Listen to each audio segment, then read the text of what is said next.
get the car to turn, but it won't happen. The car will back up, but he cannot turn the car and move it ahead to clear Ernie Irvin. That's just the way it goes sometimes. Everybody at Robert Yates Racing deserves a lot better than this. And, you know, they deserve to win that championship this year, and the fans have been great. It just wasn't meant to be. Bill Elliott comes off the fourth corner. He wins the Hooters 500. But Alan Kowicki is coming off of corner number 4, knowing that he's winning the championship. There's the checkered flag for Alan. He's the champion for 92. I'm sure Kowicki's going to do something spectacular. Let's see. Remember his first win at Phoenix? He took what he called, and these are his words, a Polish victory lap. Yep. And guess what? He's going to do it again.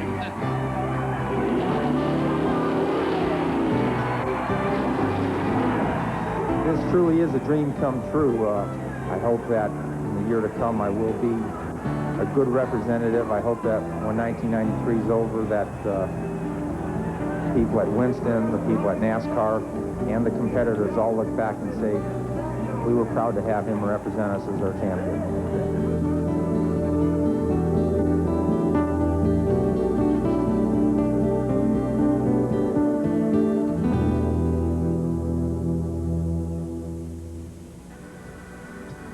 A year ago today, King Richard Petty retired with 7 NASCAR Winston Cup championships. Insurmountable? Maybe not.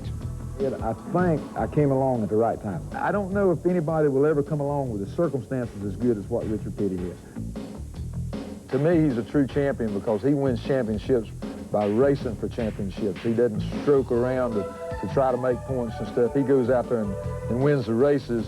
And to be a true champion, I think he's supposed to win races. So, you know, if anybody has to do it, then I wouldn't mind seeing Dale do it. When he started out in racing, you start out trying to get somewhere, try to win. First of all, get in racing. Second of all, try to win. To win one championship was impressive. To have now won 5 is really impressive, but it's put us close enough to the mark to where it's possible to win 7 championships in our career. Now we're looking at a goal of 7 championships. Dale Earnhardt, employing his aggressive driving style, is on the threshold of his 6th title in only his 15th full year of competition. Since his rookie year of '79, he has won 53 races on the short tracks and on super speedways. The Dominator has earned his nickname well. In a season in which the man in black has been no lower than 2nd in points, Earnhardt can accomplish today what no one other than the King has ever done. The way I figured you go to Atlanta, finish about 30th or better, you're number 6. I want to win the race. Huh? I want to win the race at Atlanta. And the pole?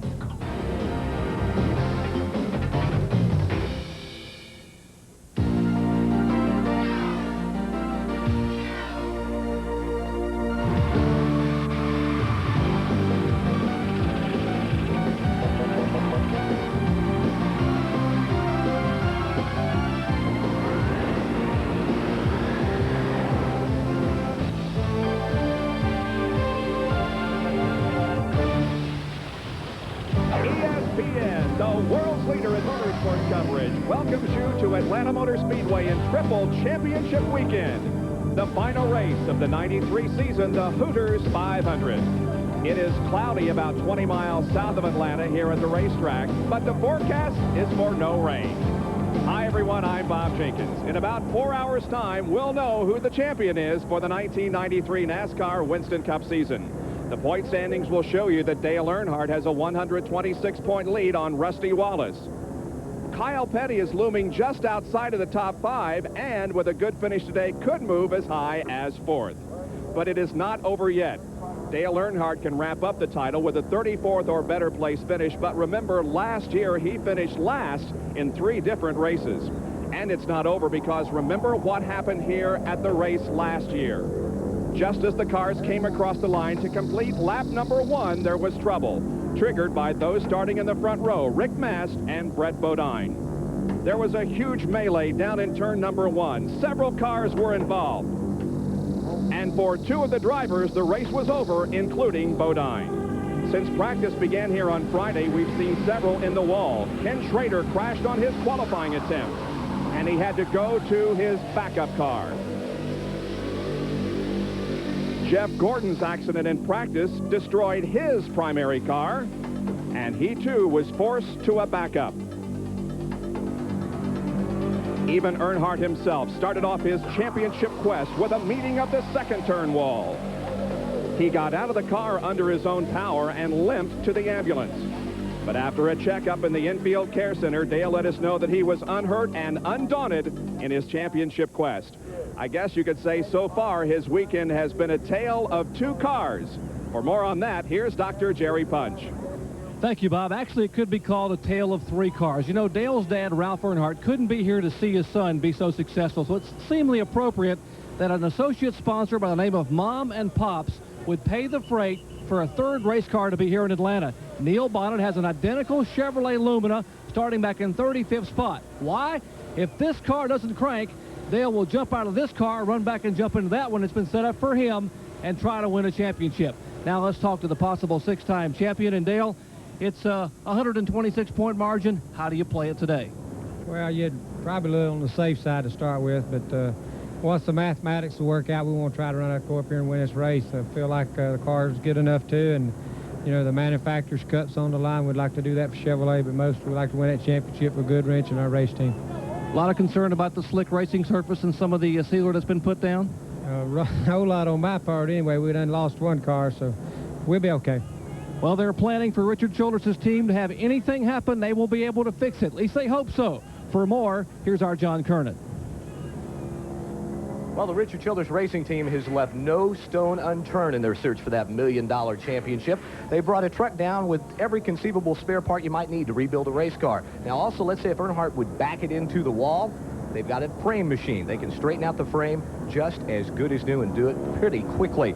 Now, a list of the inventory of the parts, they've got a new front and rear clip. They've got a fuel cell. They've also got a completely assembled rear end that they can put into the race car if they should have a problem. I guess you could say that they've thought of absolutely everything because, yes, they've even thrown in the kitchen sink.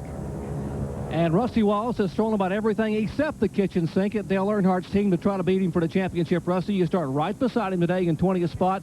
How do you challenge today's race? Well, I just got to run as hard as I possibly could. The track wasn't in real good shape when we qualified, and I drove pretty timid. That's the reason we're starting this far back. But the car is running strong.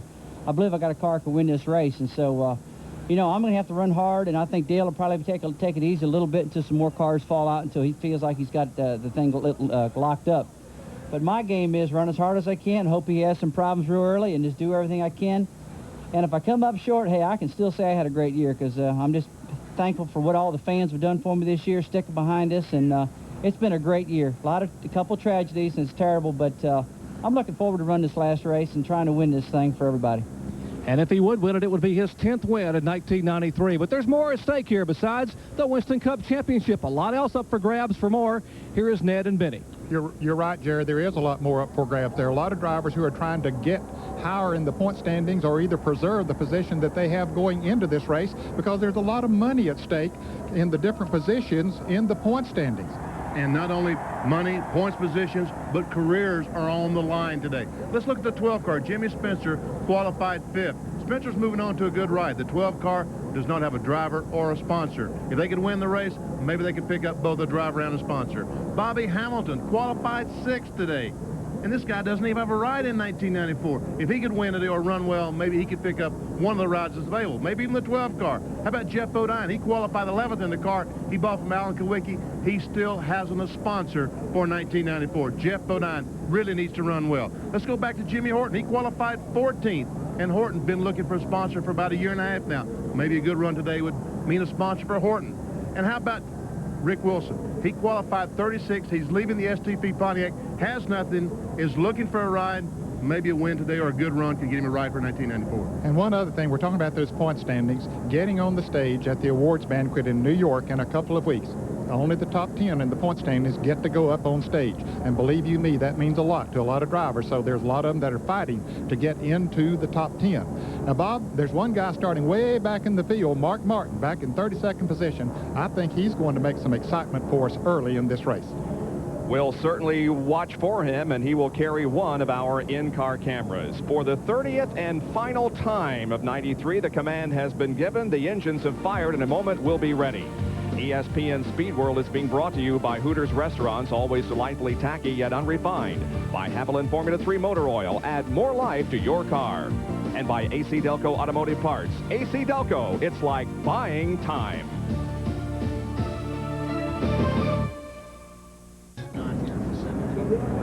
Welcome back to Atlanta Motor Speedway near Hampton, Georgia, about 20 miles south of Atlanta. And the Bud 1 airship, which has used its eye-in-the-sky camera at more than 50 events, traveling throughout the country, will be providing the overhead shots for us today.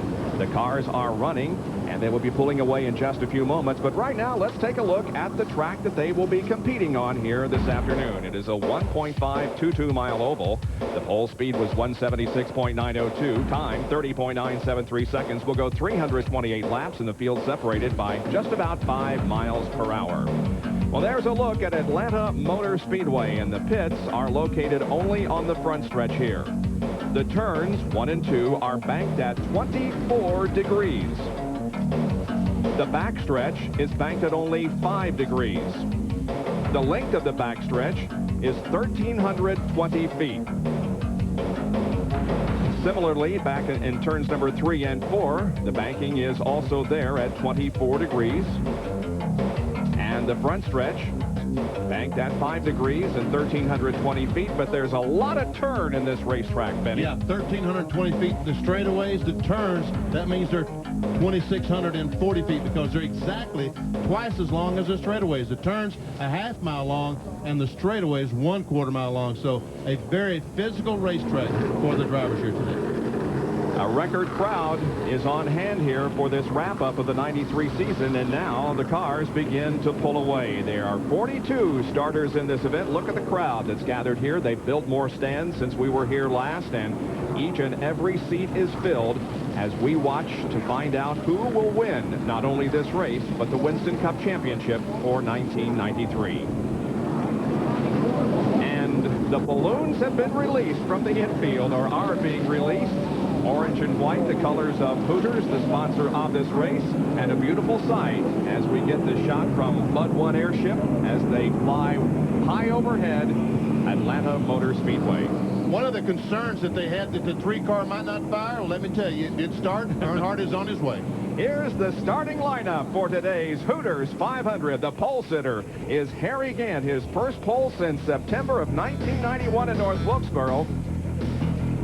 And on the outside of that front row will be Brett Bodine from Chemung, New York. That's exactly where he started last year in the Quaker State Ford. Row number 2 is Rick Mast. He was a pole sitter last year in the Skull Classic Racing Ford car number 1.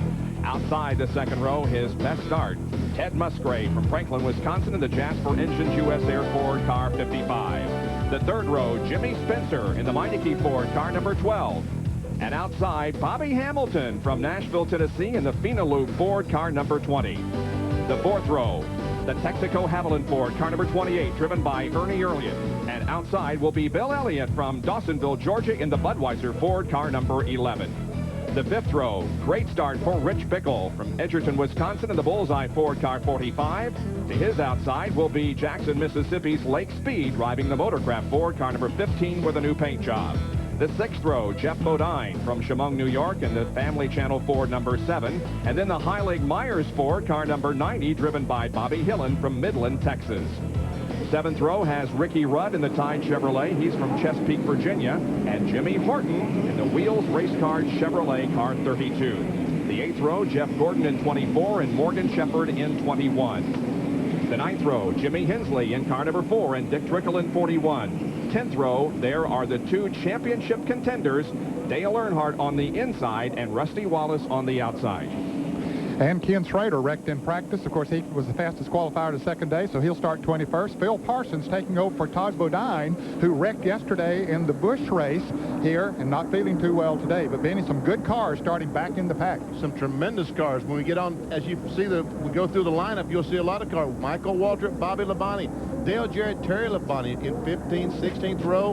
Look at Neil Bonnet, Rick Wilson back in the 18th, Mark Martin in row 17, and Sterling Marlin. There we see Dallenbach, row 19, along with Dave Martins, T.W. Taylor in row 20, and Kenny Wallace, and look, the provisional, Kyle Petty and Hud Strickland. So great race cars all the way through the field. Weather has already played a part in the strategy. Here's Jerry Punch. Exactly, Bob. I'm in Darrell Waltrip's pit. Now, Barry Dodson is the crew chief, but you notice anything different about their pits here? Look behind me.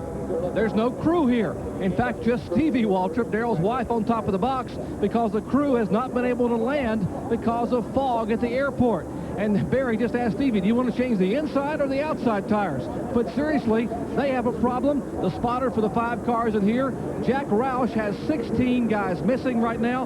Rusty Wallace's crew just got here about 4 minutes ago. We are told Bill Elliott's Junior Johnson team is missing 4 guys. The catch can man for Dale Jarrett, and on and on. The weather has already been a major factor here as we get ready to go to green. It was very foggy earlier this morning, but the fog has burned off a little bit as we get set to race in one more lap. We have a lot of in-car cameras that will be working today. Jimmy Hensley will carry one in the number 4 car. Looking out the side of that car up to the cars in front of him. Here's Mark Martin, who, as Ned indicated, will be way back in the field for the start. We'll be watching him and his telemetry throughout the afternoon.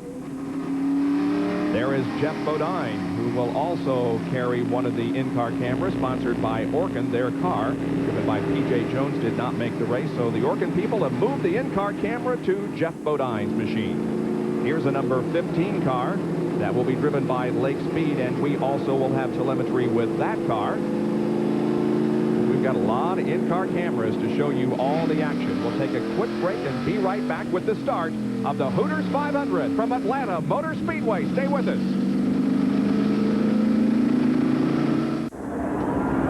We're just about to get the green flag on the Hooters 500 from Atlanta Motor Speedway. ESPN Speed World coverage live this afternoon. The fog is beginning to burn off. Some of the crews are beginning to arrive. There are the 2 championship contenders that we will determine a champion in about 4 hours' time. Dale Earnhardt or Rusty Wallace, they start side by side. The pace car is off of the track. The field comes out of corner number 4. And for the last time this year, the green is out. We are underway.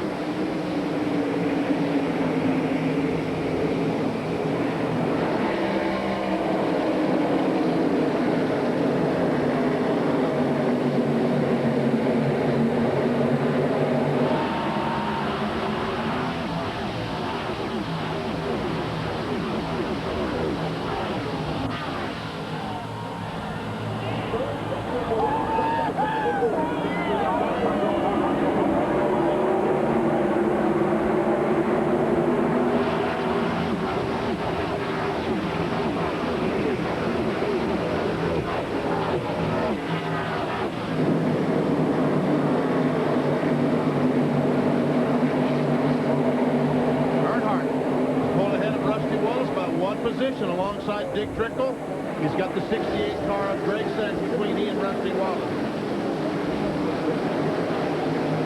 And Earnhardt trying to pick up another position. To his right now is the 4 car driven by Jimmy Hensley, and the second lap is about to be completed. Now Earnhardt will make it 3 wide at the starting line. Jimmy Horton is the man in the middle. Let's see what happens as they go to 1. He got him. Wow. The man can't stand it. He's got to race. He's got to pass somebody. Oh, yeah.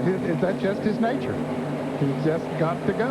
And that car is good. He said he was good, and apparently it is. This is the backup car. He wrecked the primary car during practice. In fact, just a few minutes after practice began on Friday, he's passed another car, Jeff Bodine. Look at Jeff Bodine saw that steering wheel, trying to keep the back end under the car all the way through the corner. The leader of the race is Harry Gant. Rick Mast running second, then Ted Musgrave, Jimmy Spencer, and Ernie Irvin. We see Earnhardt underneath Rich Bickle. That's Bickle on the outside, Morgan Shepherd, Jeff Gordon dropped directly in front.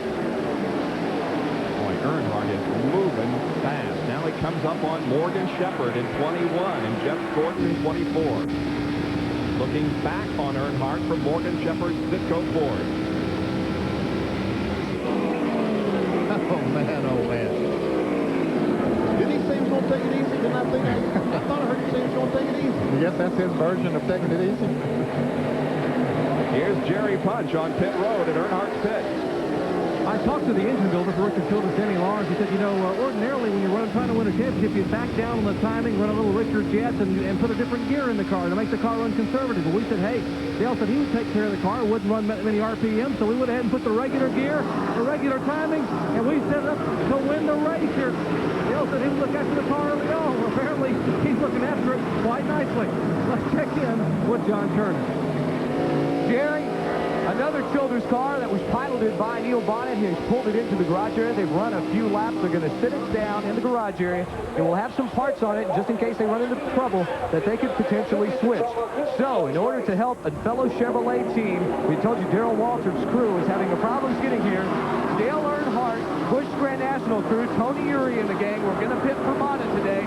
They have come into the Western Auto pit, and they will be doing the pit stops. Now, Barry Dodson, the crew chief for Darrell Waltrip, who normally runs the jack, is going to stand on the sidelines this afternoon and watch this team pit the car because he doesn't want to upset their rhythm. Let's go back down pit road to Jerry Punch.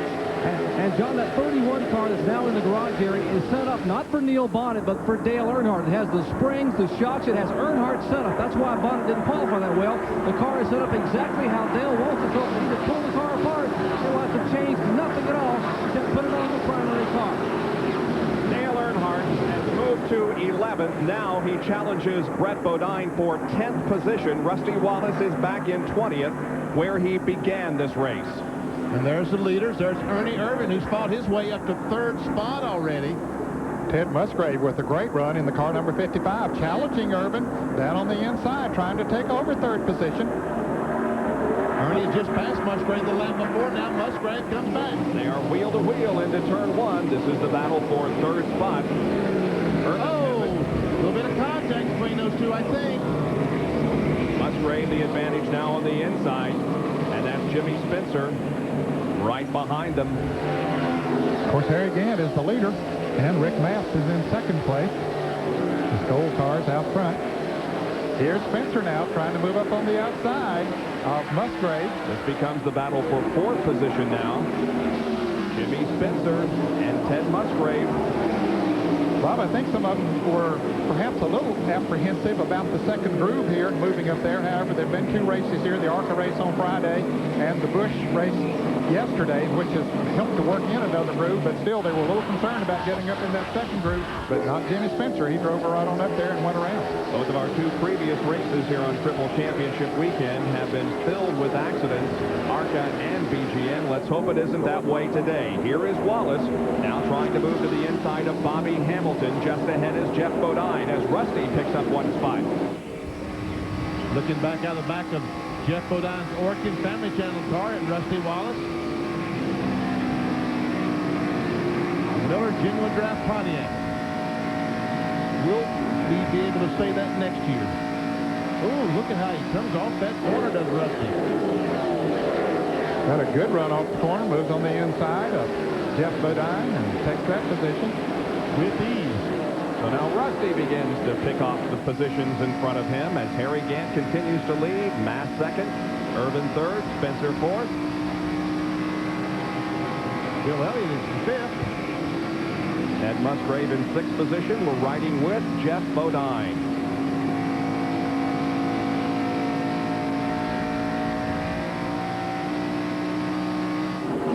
Here's Michael Waltrip trying to take the position away from Jeff Bodine at the end of the backstretch. He's got him. And Jeff Bodine, this is the backup car that Jeff Bodine is driving. He crashed his primary car yesterday in practice, tore it up, had to go to a backup. Michael Waltrip has picked up about 10 or 12 positions since he started. And here's Rusty making another pass. Makes it look easy. Moves on the inside of Jimmy Hensley in the Kodak car. Moves right on around. I think Rusty might have been taking it easy there for a little bit till the cars got strung out a little bit, got the feel of the car, and he can't afford to stay back too long, but he also needs to have that car running all day if he has any chance at winning the championship. All right, here's Jerry Punch. We mentioned Jeff Bodine wrecked his Ford Thunderbird yesterday.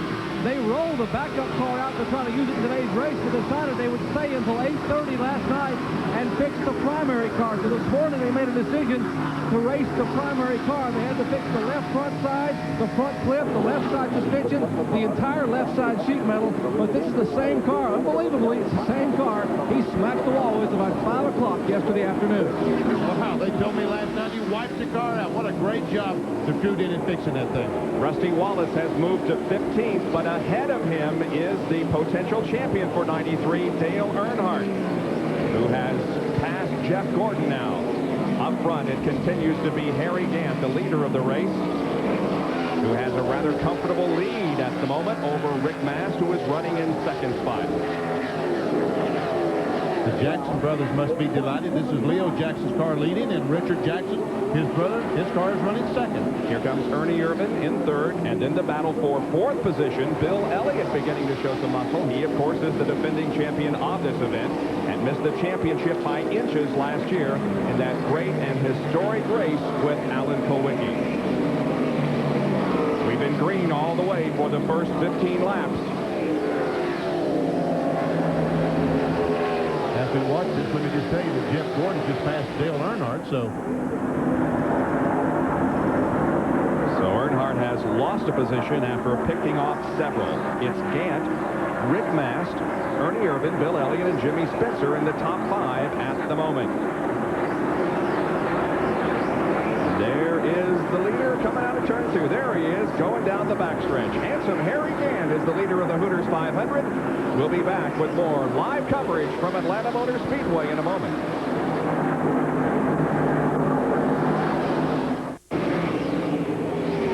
Harry Gant leads the Hooters 500 at Atlanta Motor Speedway after 19 of 328 laps. Second place belongs to Rick Mast. There's Rick. oh, crash up in turn 3, 4. It was right in front of Rusty Wallace. Brett Bodine is involved, and so is Bobby Hillen. Hillen is trying to keep the car rolling. He slid to the inside of the racetrack, has made it to the apron, but the car is stopped. It's hurt. That right rear tire is not supposed to be jammed back at the back of the quarter panel. It's supposed to have an equidistant opening between the front and the rear. Let's see what happened. It happened just ahead of Rusty. Hey, he's coming up as Bobby Hillen tries to go on the inside of Brett Bodine, and they touch. And boy, Rusty really has to get on the binders, cuts it down to the inside of the racetrack, and dodges disaster there. Wow. Tough break for Brett Bodine and Bobby Hillen. Yeah, for the second year in a row, a tough break for Brett Bodine, who was wiped out in the crash on the second lap last year, and now this. Watch, Rusty Wallace just goes down on the apron, and the 90 and 26 both make heavy contact with the wall. But there were no other cars involved except the two, and Brett is walking away from the car there on the far left of your screen. He appears to be okay, but obviously very disappointed. Now, if these cars can't be repaired and get back in the race, this is working to Dale Earnhardt's favor. The more cars that fall out of the race, it's going to put him that much closer to locking up the championship. He needs to finish 34th or better, and 42 cars began this race.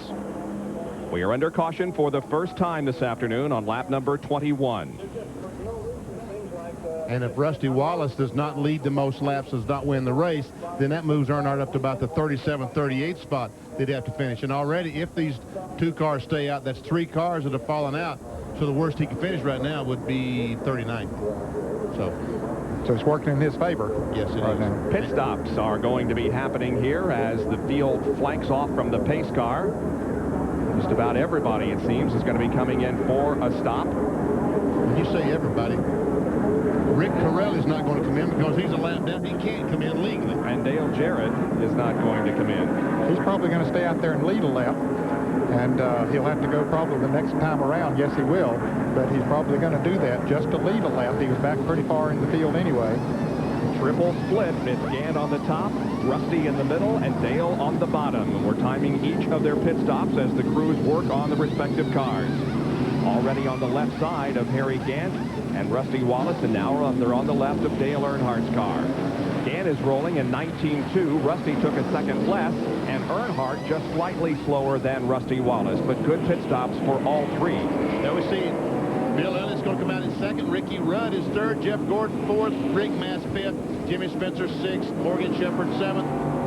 Ernie Irvin eighth. And Dale Earnhardt is going to come out ninth. Rusty Wallace 10th. So that crew picked up a great deal of time on pit road, the Miller Genuine Draft Pontiac crew. And the rescue crew is at Brett Bodine's car. The rollback is there, and they're going to have to put it on the flatbed to get it away. Here's Jerry Punch with a report on Ernie Irvin. Well, one of the reasons they were dropping back just before the caution came out is the car had gotten very, very loose. Just suddenly, the car just jumped loose. The car started the first few laps just fine, according to Ernie, but got very difficult to handle in the corners. They were hoping and praying for an early yellow, and they got their wish. They came down pit road. Larry McReynolds and the crew tightened the car up. That's what cost them an extra 4 or 5 seconds in the pit stop and put them back toward the back of the top 10, or else they might have been out in the top 5. So Ernie Irvin makes the pit stop and rejoins the race, but we are under caution because of an accident involving Brett Bodine and Bobby Hillin in the Hooters 500. We'll be right back.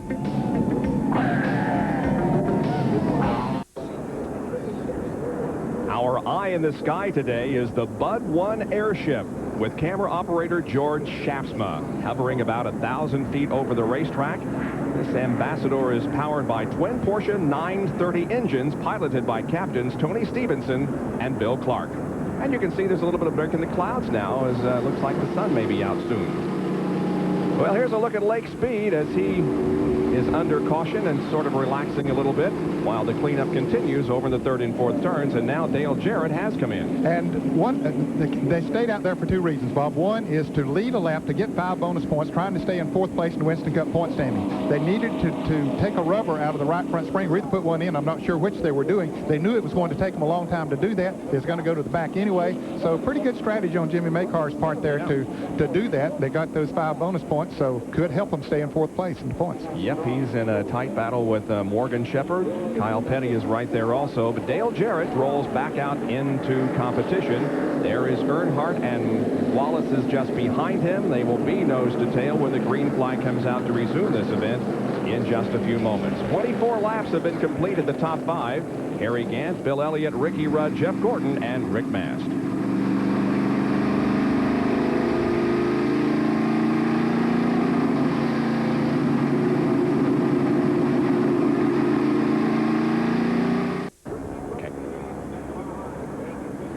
Back at Atlanta Motor Speedway in the Hooters 500, ESPN Speed World live coverage of the final Winston Cup race of '93, and the green flag comes out to resume competition. And at the front, as he has been just about all race long, Harry Gant. And Earnhardt and Wallace are nose to tail for the resumption of activity. But this time, instead of 19th and 20th, they're 9th and 10th. They were 19th and 20th at the beginning of the race.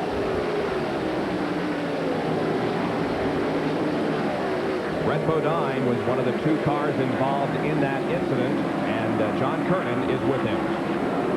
Well, thankfully, Brett, you look to be okay. I know a lot of concern about that wrist. You just got the contraption, as Vinny liked to call it, off last week or so. How are you? I'm okay.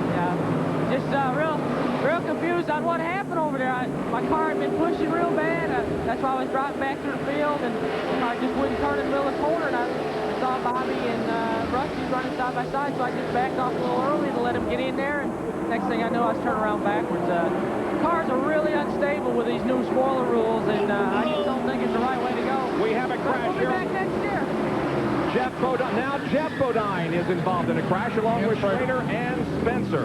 And back farther in the pack, Jimmy Horton has spun down to the inside. Boy, it has been a tough weekend for the Bodines. Jeff crashed yesterday. Now he's involved in a crash today. Todd was injured yesterday. Brett has crashed today. And boy, oh boy, it looks like that Jeff is going to unstrap himself and get out of the car under his own power.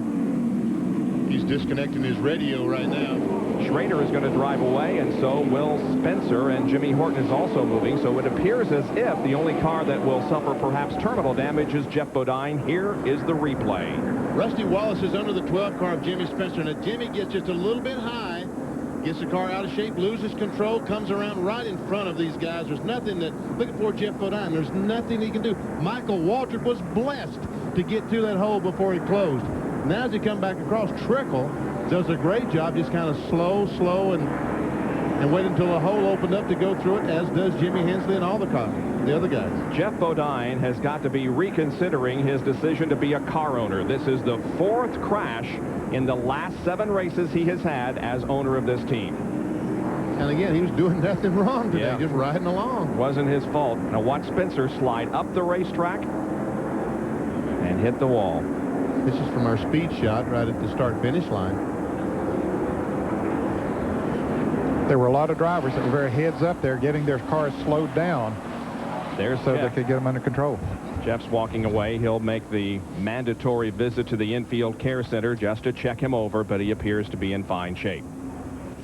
Well, another tough break for him, another good break for Dale Earnhardt as these cars go to the garage.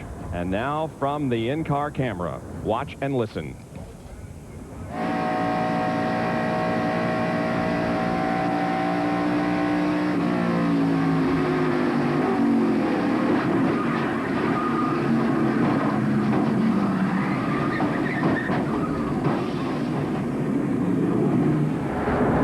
I think he could do. A living nightmare. At least for me it is. I can't imagine being involved in one of those crashes. Similar situation to Davey Allison last year. Just nowhere to go. Nothing he could do about it. He was just a victim of circumstances. And pinned again the outside wall, just about where Davey was pinned last year by Ernie Irvin.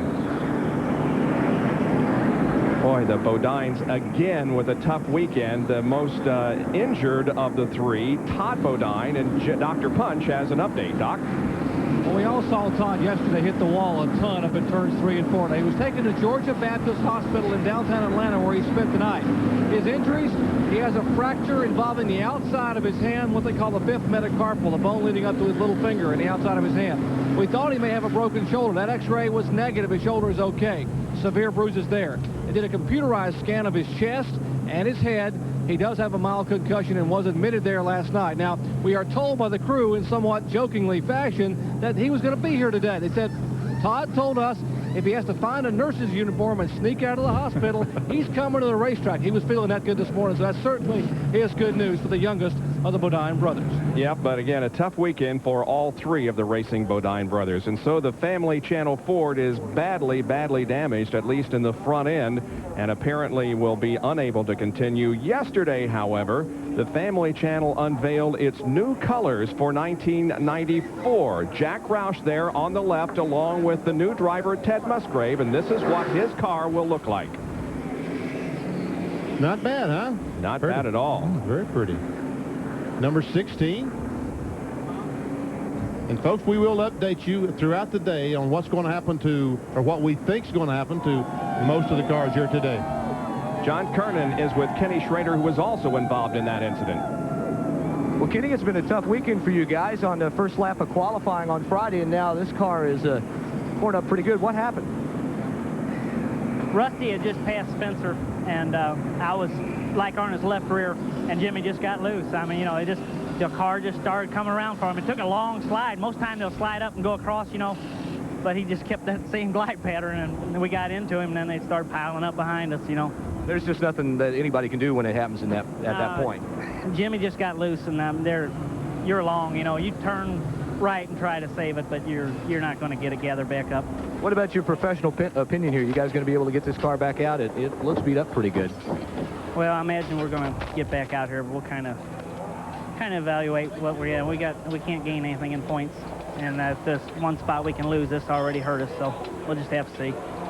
Well, an early end to Kenny Schrader, and obviously you can hear it in his voice, just very disappointed here, Bob. It's been a tough weekend for these guys. Sure has. Ken Schrader was 8th in the point standings going into this final race of the year. We are at Atlanta Motor Speedway, and this is how it looked from the perspective of Jimmy Hensley.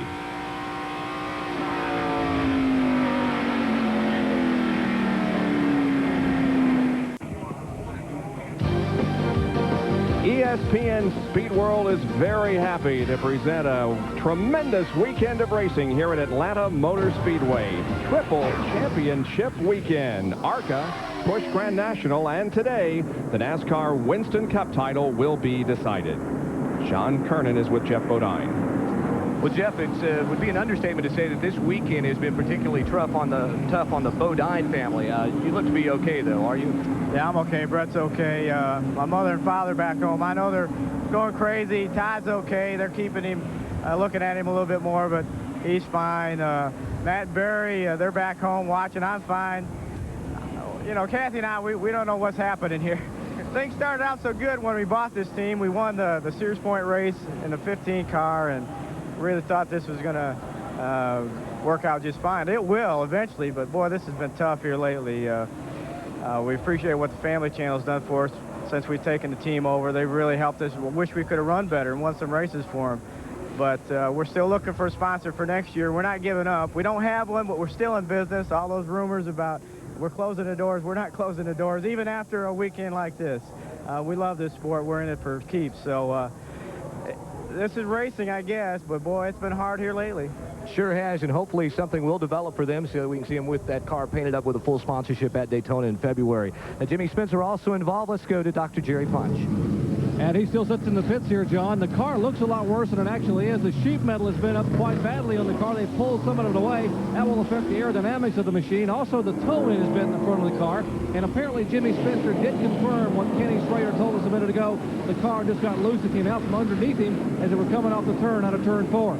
And by the way, for those of you who are superstitious, Jimmy Spencer started today with a 4-leaf clover in each pocket that had been picked for him by his kids to give him good luck. And obviously, it didn't work.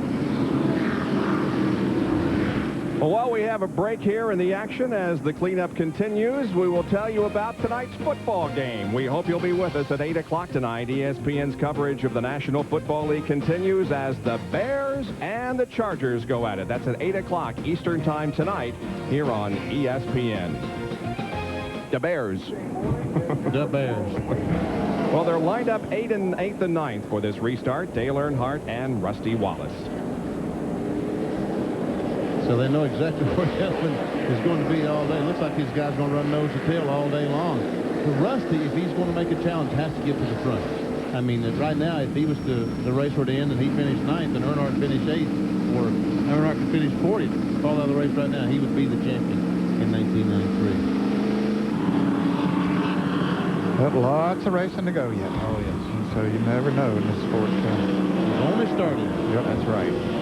But we are about to go back to racing activity as the pace car pulls off and the field begins to accelerate. Here they come down for the green flag once again. Gant still at the front of the field with Elliott, Gordon, Rudd, and Mass. I guess Gant's led every lap but one, the one lap that Dale Jarrett led. Yeah, I think he has. Boy, that car is strong. Oh, here goes Rusty. Earnhardt sliding up the racetrack and allowing Rusty Wallace to take over the position. Ted Musgrave would like to get one here, and he might at the end of the backstretch. Goes in the corner, and looks like he's got the spot. Yes, he does. Earnhardt's car looked like it just slipped up a little bit going into turn 1 the last time, and of course that allowed Rusty to go by, and Musgrave slipped right up there as well.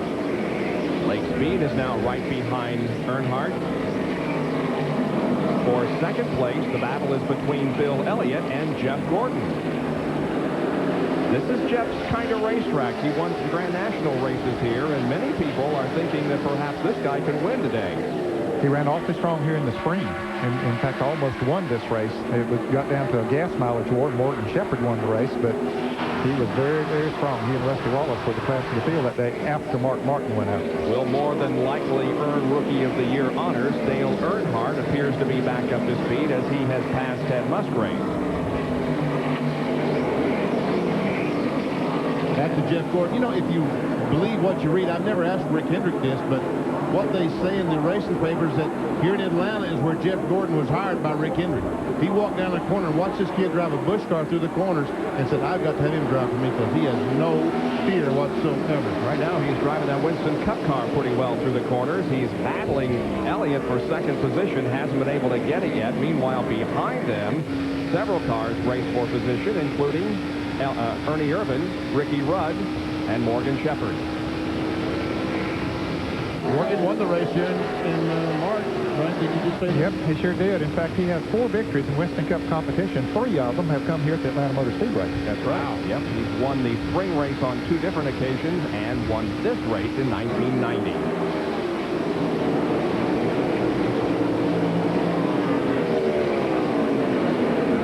You know, we were talking about all the things that are yet to be settled. Winter Circle Plan is certainly something. As you see Earnhardt go by Rick Mast, Winter Circle Plan is something that a lot of them wants to get on as well. And there are a lot of drivers with just 1 victory. The higher in the points they are, the better chance they have of being on the Winter Circle next year. And Morgan Shepherd is one of those drivers. And the field summary showing you where your favorite driver is. And these are very important today because each time we show you a car out of the race, it means that Earnhardt is a step closer to the title. And Jeff Gordon is about to take second, in fact, does take second place away from Bill Elliott. His Chevrolet is strong. And Earnhardt mentioned that manufacturer's championship as well. Whichever finishes in front of each other, Ford or Chevrolet, will win the manufacturer's championship this year. There you see Schrader, Jeff Bodine, Bobby Hillen, plus 2 others. Brett Bodine and Neil Bonnet are not out of the race. Bonnet is shown as out of the race, but they are at least behind the wall and could be out of the race for the rest of the event. Ernie Irvin and Jerry Punch reporting from the pits. His car got loose, made an adjustment. Let's see if it will stick this time. We look at Morgan Shepherd from inside his 604, looking directly in front at the race between as he goes by Ricky Rudd, the Tide Chevrolet. And here comes Rusty. He passes Rudd with ease. And Earnhardt, it appears, will also. Irvin alongside of Bill Elliott in the battle for 3rd spot. They go through the corners side by side. Elliott's coming back on the outside. And Rusty Wallace has caught this group, and Earnhardt as well. Morgan 3 abreast. Hey, hey, hey. Morgan is going to try to pass both of them. He's got Ernie. 3 Fords battling here. Ernie says, which one do I follow? Well, let's see. Well, any minute now. And Rusty Wallace and Dale Earnhardt are probably saying, I would really not like to be in this mess because there could be something happen up there in front of them. Now, is Rusty going to make it 3 abreast? No, Morgan Shepherd moved down so that wouldn't happen. Morgan goes in the corner, carries Bill way up the racetrack to take that spot away. Way up high. That's going to cost Elliott 4 or 5 spots. Now, if that kind of racing had been going on back in the pack with some lesser experienced drivers, you would almost think there was going to be a wreck. And maybe it could have been, but these drivers are all very experienced. So now it's Gant, Gordon, Shepherd, Wallace, Irvin, and Dale Earnhardt battle side by side with Bill Elliott. And while this is going on, Jeff Gordon is catching Harry Gant. Yes, he is. We will show you that, but this probably has more overall importance, at least to the championship. Dale still having a tough time getting around Bill. Now here is the difference, the interval between first and second. There is Harry Gant, the leader of the race. And not too far behind him, there's Jeff. And look how low that Jeff Gordon is running his car through the corner. Looks like it is handling like a dream. And here comes the rest of them. Shepherd, Wallace, and others. And that spot is still being contested by Elliott and Earnhardt. Now coming up to join in the battle are Rick Mast and Ted Musgrave. So it's a 5-car race there for position. We'll keep an eye on how things go. Right now, it is Harry Gant, the pole sitter of this race, eligible for $38,000 in Unocal bonus money, leading the Hooters 500 at Atlanta Motor Speedway. Back in a moment. It's just about 1:30 Eastern Time, and if you are just joining us, welcome to Atlanta Motor Speedway and live coverage of the Hooters 500, the last race of the 1993 NASCAR Winston Cup season. The championship battle today is between Dale Earnhardt and Rusty Wallace. We are riding with Morgan Shepherd. At the moment, Harry Gant is the leader of this race. with Jeff Gordon running in second position. And Rusty Wallace has just moved his Pontiac into third. Ernie Irvin is fourth, and the car we're riding in is the fifth place car, the 604 of Morgan Shepherd. And they might, we said a moment ago that before we went to break that Jeff Gordon was gaining on Harry Gant. Now Gant has pulled away from him a little bit, but Rusty Wallace is gaining on Jeff Gordon and probably Harry Gant as well. So he's heading towards the front. He wants to get up there and lead if he possibly can. Dale Earnhardt is currently running sixth, and he needs to finish 34th or better to clinch the championship. Only Rusty can also win it. There is Jeff Gordon, second place, and you're right, Ned. The interval between second and third is shrinking. There is the interval leaderboard. Gordon is less than a second behind Gant. But he had moved up within about 10 car lengths of him, but that is... Right now, that graphic is not correct because Rusty is in third place and Morgan is back in fifth. You see Rick Corelli going on low on the apron of the racetrack. There he sees, he comes in. There is Earnhardt in sixth. Behind him is Elliott in seventh, and then Ricky Wright. Comment Rick Corelli, he plans to run the Winston Cup circuit next year with David Diff as the crew chief. Young man from Denver, Colorado. Total Petroleum will be the sponsor on it. Rick also crashed during qualifying yesterday. He turned in a lap that put him into 25th starting position and then crashed. On that next lap? Yeah, but he's in the race. You see, Earnhardt is gotten by Bill Elliott. Finally.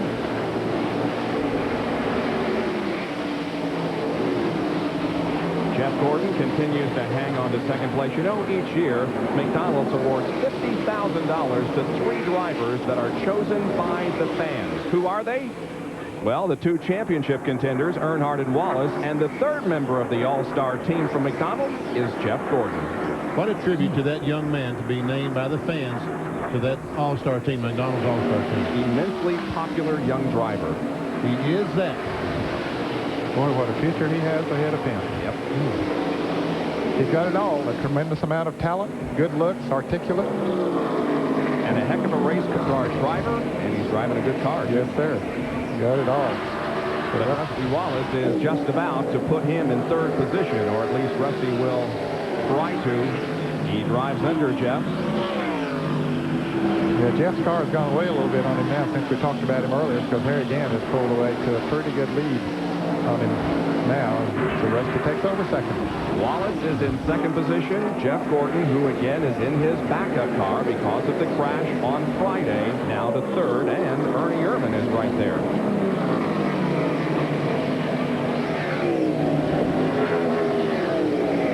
Morgan Shepherd hanging right in there, right behind Irvin. He is in 5th position. Irvin looks like he's ready to move up and challenge Gordon for that 3rd position.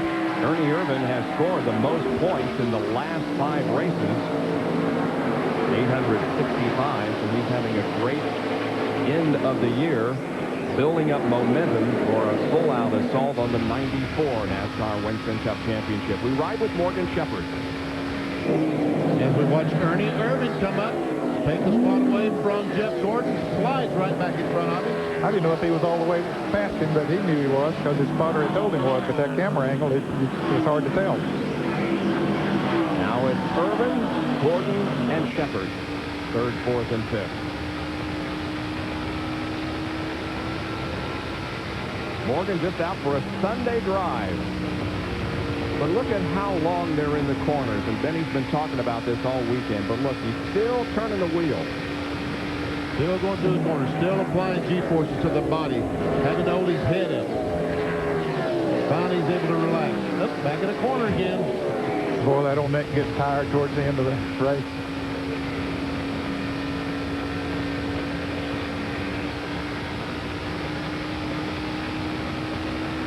You can watch just how little he spends on the straightaway at this racetrack.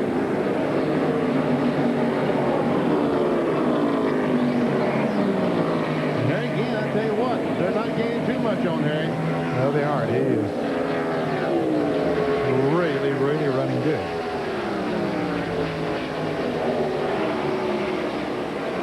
Again, we're watching third, fourth, and fifth. There's Harry. There is Harry Gant, the leader. Rusty Wallace is in second position at the moment. 60 laps out of 328 are completed here this afternoon. We're delighted you could be with us for this finale of the Winston Cup season for 93.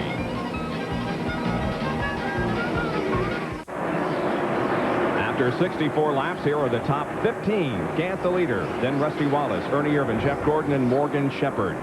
6 through 10, Earnhardt, Rudd, Elliott, Mast, Musgrave. Dick Trickle is 11th, and Lake Speed, Darrell Waltrip, Kyle Petty, who has moved up from 41st starting position, and Mark Martin, who has moved up from 33rd. So the championship contenders right now are 2nd and 7th. Wallace is 2nd, and Earnhardt is 7th. There's the leader, Harry Gant. There's Rusty. Tell you what, he's not gaining that much on Harry Gant. Leo Jackson, those guys, Charlie Preston, looks like they got a great race car today. Right, Jerry Punch, what do you think? I think it looks like they got a great race car. You're exactly right, Benny. And maybe you and Ned can comment on this possibly. And Bob, you know, Harry told me this morning, I guess when you get over 50 years of age, you get a little sentimental. He said that that's why he asked Leo Jackson and Charlie and the guys to bring this race car, because this is the oldest race car they've got. It's Alf, the car they built way back in 1988. And the good thing about Alf is that this car has won at least one race each year. This is Harry's last chance to go to victory lane in 1993. How about that? He does not have a victory. I was going to say it certainly holds to the same thing in Benny's case. Sometimes old is good. There comes Rusty. That was Wally Dallenbach Jr., who was between the two. And here comes Rusty off the fourth corner. And there comes Ernie. By the way, since we just saw Wally Dallenbach Jr. there, I'm going to give away the answer to the question, but in looking over statistics, do you know the driver who accumulated the most points on the road courses in 93? Yes. Wally Dallenbach. Very good, Benny. That's pretty good. Yeah. And he's moving on next year to drive the 44 car, the SCP Pontiac of Richard Petty. Here's our interval leaderboard. Wallace almost 3 seconds behind. Ernie is about 0.8 of a second behind Rusty. Jeff Gordon is 4th, 5 seconds behind, and he is closely pursued by Morgan Shepherd. Now, again, when he lapped Dave Marcus and Jimmy Spencer, that leaves 25 cars in the lead lap. Spencer is running 26th. So he's just motoring right on around here, putting some good cars a lap down. So Spencer was involved in that wreck. Shepherd driving to the outside of Kenny Wallace in car number 40, and there's Ken Schrader. Yeah, he's been back out for a little bit, Bob. I think he's about 31 laps behind when he came back out, but you heard him say that he was going to try to get back out there and run and protect the position that he is in the points. Right now, there are 4 cars out of the race. Jimmy Horton, Fred Bodine, Bobby Hillen, and Neil Bonnet. So keep that in mind as we continue to settle the championship here. If Dale can finish 34th or better, he wins the title. 42 cars started. And right now, the worst he could finish would be 38th, unless some of those cars that are out of the race should come back in. Here's the Napa field summary. I would think that Dale Earnhardt has to be pretty comfortable right now. The field is fairly spread out. He's racing with good race cars, good, solid race car drivers who are not going to take a lot of chances. Bill Elliott, Ricky Rudd, been around a long time. I would think he has to be very comfortable riding where he's riding right now. Yeah, I agree with you, Benny. He's sort of by himself on the racetrack there, not taking any chances there. You see Spencer has gone a lap down now, so there's 25 cars in the lead lap. And as we watch that, Harry Gant just passed Sterling Marlin in the Investa Sport, another guy who crashed in practice on Friday, had to go to a backup car to Sterling Marlin. So now they're 24 on the lead lap. There's that much racetrack between Earnhardt and the leader, Harry Gant. So Harry has things in hand right now, but only 3 times has the winner come from the pole position. The most recent time was Rusty Wallace in 1988.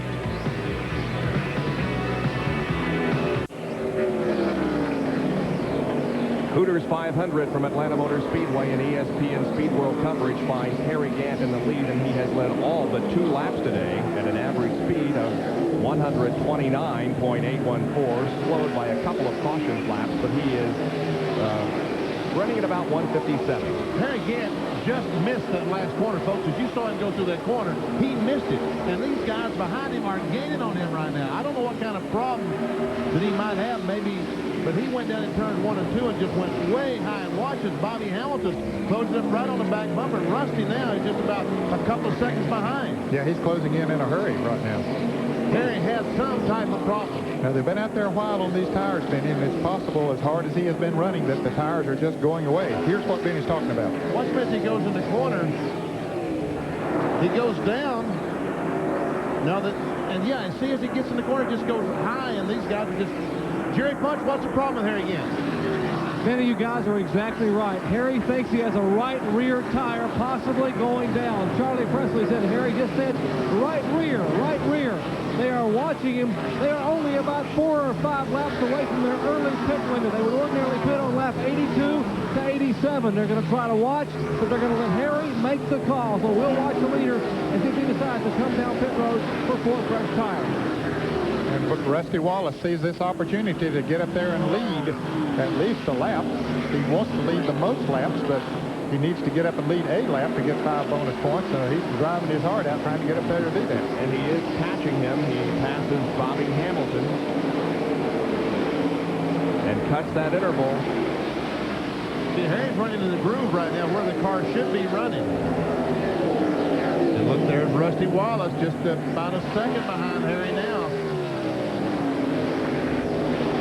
Gant has not won here at Atlanta in 29 career starts. He has been a second, however, on 3 different occasions.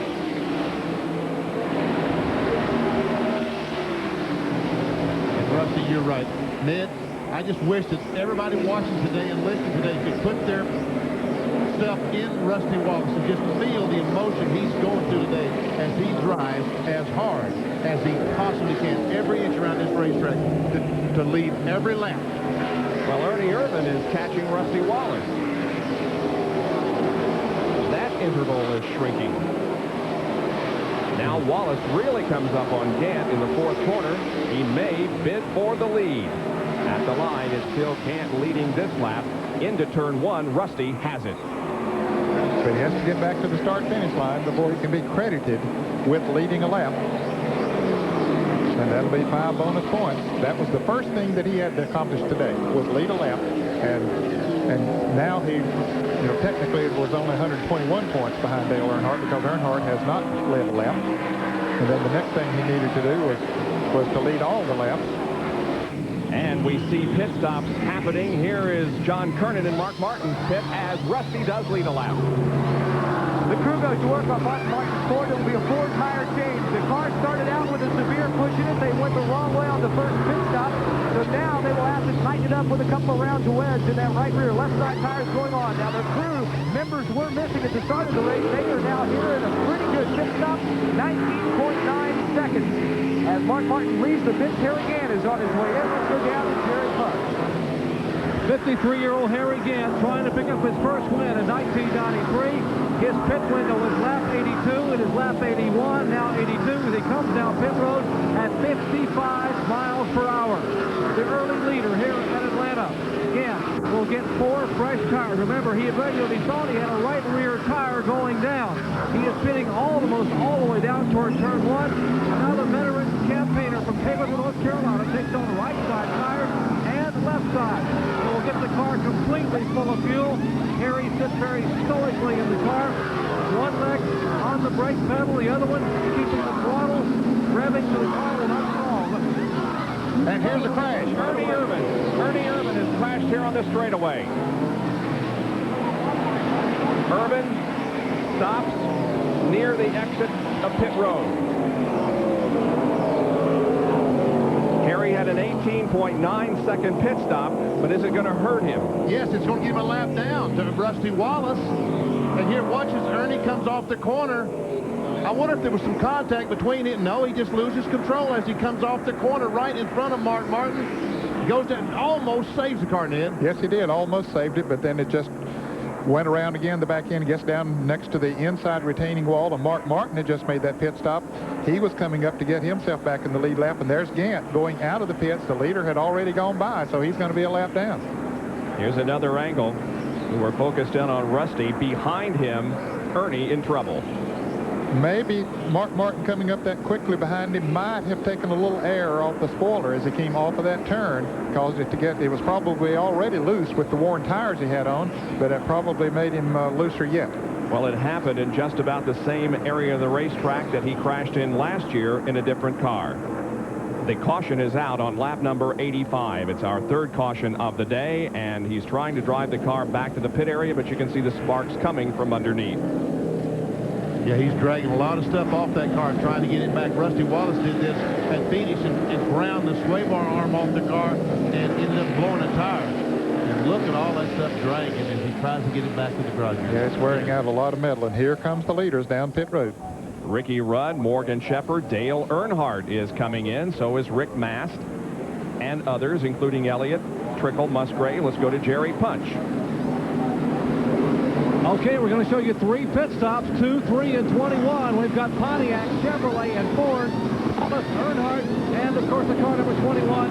That is Morgan Shepherd. Right side tires going on the car number 2. Right side tires on all 3 of the cars. The left side now on the car number 2. And likewise, let's go back upstairs to Benny Parsons. Trouble on the right rear of Earnhardt's car. They measured for another air race, so finally they get another wrench over there. They're now changing the right rear tires. Those other 2 cars are leading. Will Lynn had a problem with a socket or something on the right rear. And they're still working on the car. They're on the left side, but this is a very long pit stop compared to the others. Rusty had a 20.3 second stop and Morgan 23.2. It was a 34.1 for Earnhardt. There was some trouble in Darrell Waltrip's pits. I don't know, one of the crewmen, I don't know if he was hanging on to the gas can or what, but as he went down pit road, he was about 3 or 4 pits down from where Darrell pitted, and he rolled out, but he's walking back to the pit, so apparently he's okay. And Ernie Irvin is in the pits, and they're trying to get that car back in order so that it can continue to race. And a lot of damage on the right rear of the Haviland Ford. It looked like Billy Hodges did on the 17 car. Got hung on the car or something. They drug him down pit road. Yeah, he did. They drug him about 6 pits down through there, but he got up, brushed his pants off, and went on back to his pits, ready to go to work again. Ernie Irvin is away, and here's John. Well, with Billy Hodges, and Billy's trying to catch his breath right now. I guess, Billy, is it okay if we... Okay, look at that. They're thinking about the race cars. Okay to talk to you right now, Billy? You all right? Yeah, just trying to take a little bite out of the car. I got the ratchet in there, got it hung and couldn't get it out. Tried to hold on to it till the last minute, get it out, but I couldn't. We had to come back here. And they talk about football players being tough. These guys, they don't even have the equipment. Look down here on his pants. Tore his pants up. Guess he's okay, though. Billy looks all right. Yeah, I just happened to look down and saw him rolling down pit road. I said, man, that has to hurt. Watch the top of the screen here, and you will be able to see it possibly way, way up at the top. Let's see. Yes, it's the very top. Here's Morgan Shepherd coming out. Yeah. Here comes Darrell out now. Oh, yeah. The guy's hanging on the back. He's hanging on the car. Finally falls. Oh, my gosh. I mean, he took a tumble. Look at that. On that hard pavement. Oh, man. Thank goodness he is okay. Yeah. Here's Jerry again.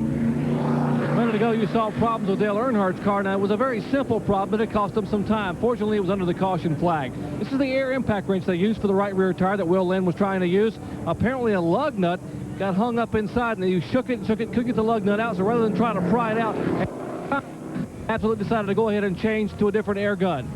The pit stops are complete. We are under caution here at Atlanta Motor Speedway. The day's running and a possible championship to be settled after this.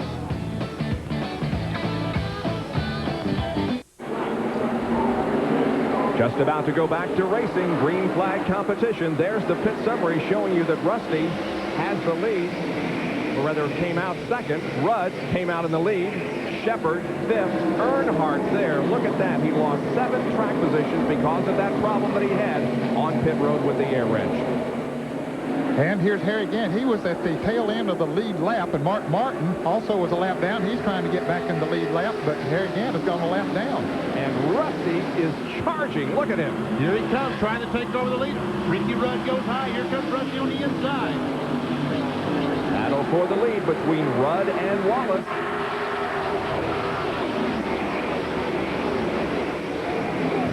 Mark Martin back on the lead lap, and Rusty Wallace back in the lead.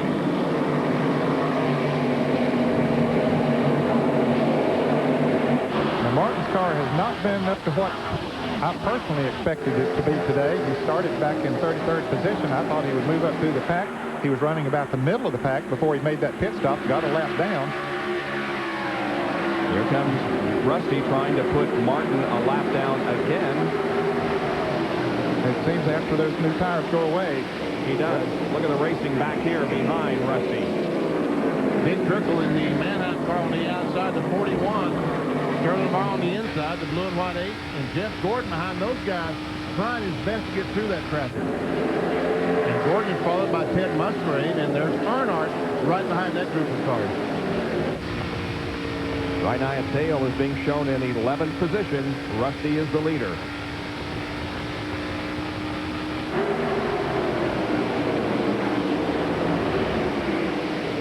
Ted Musgrave still in the middle of that, still having a good run here today.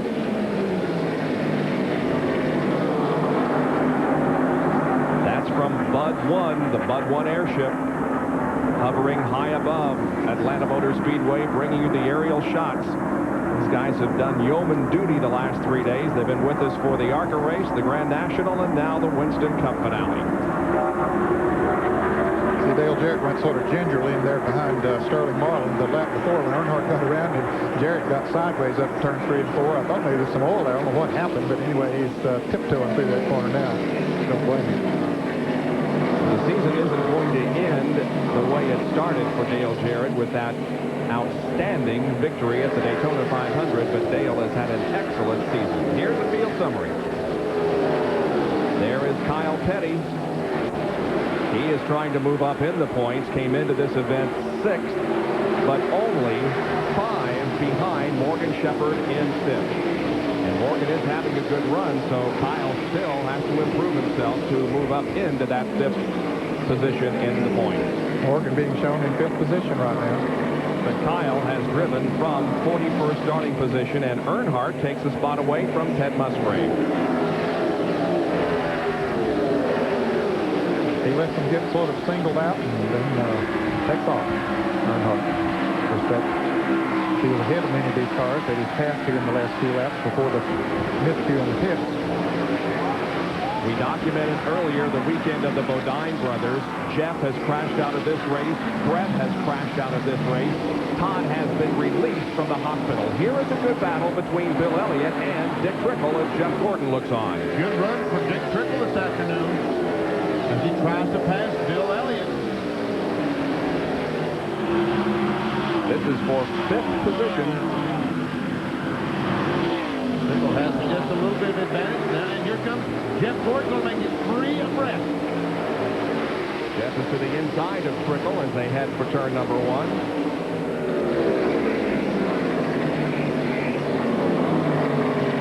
Dick Trickle says, just for that, Jeff, I'm not going to back off and let you go. Earnhardt comes up on Jeff Gordon, but Jeff pulls alongside of Trickle and challenges him into turn 3 once again. You'll have to be careful down there because there's not a lot of air cushion on the outside there, down on that inside. It can get out from under you very quickly if you aren't careful, but he was very careful going through the turn. We have seen that on numerous occasions in the last 2 days. So Trickle moves in front of Jeff Gordon. Now Earnhardt's going to try him on the outside. In the meantime, as he goes up the racetrack, Ted Musgrave trying to take that spot away from Earnhardt. And Dale Jarrett back watching, trying to figure out which one to follow.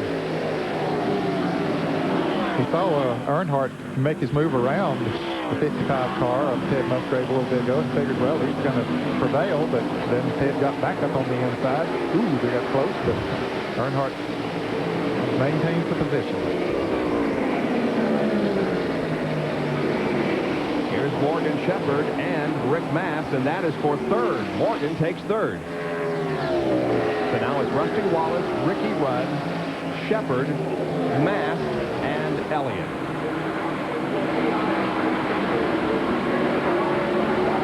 Look at Rusty putting some distance on these guys.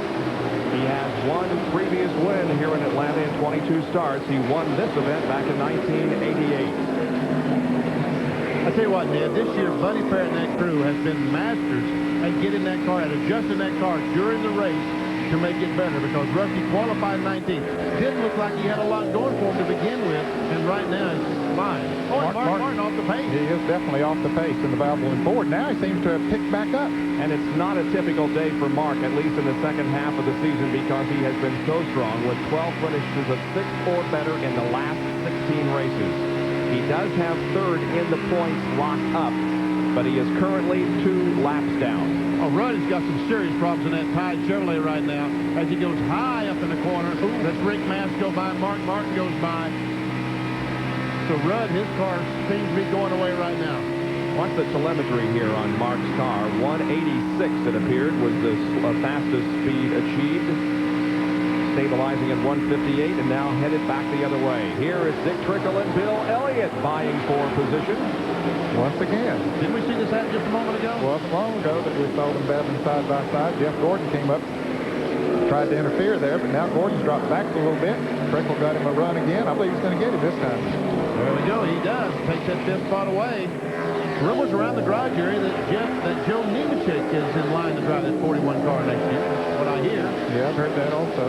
No one will confirm that, but Don't you love this time of year when several drivers and car combinations have been established for next year, but there is just a whole lot of rumors and conversation going on down in the garage area. Meanwhile, Dick Trickle doing a great job. And Rusty Wallace is leading. He has led 16 of the 100 laps that we have run so far. Average speed of the race, 129.835. We'll be back in just a moment.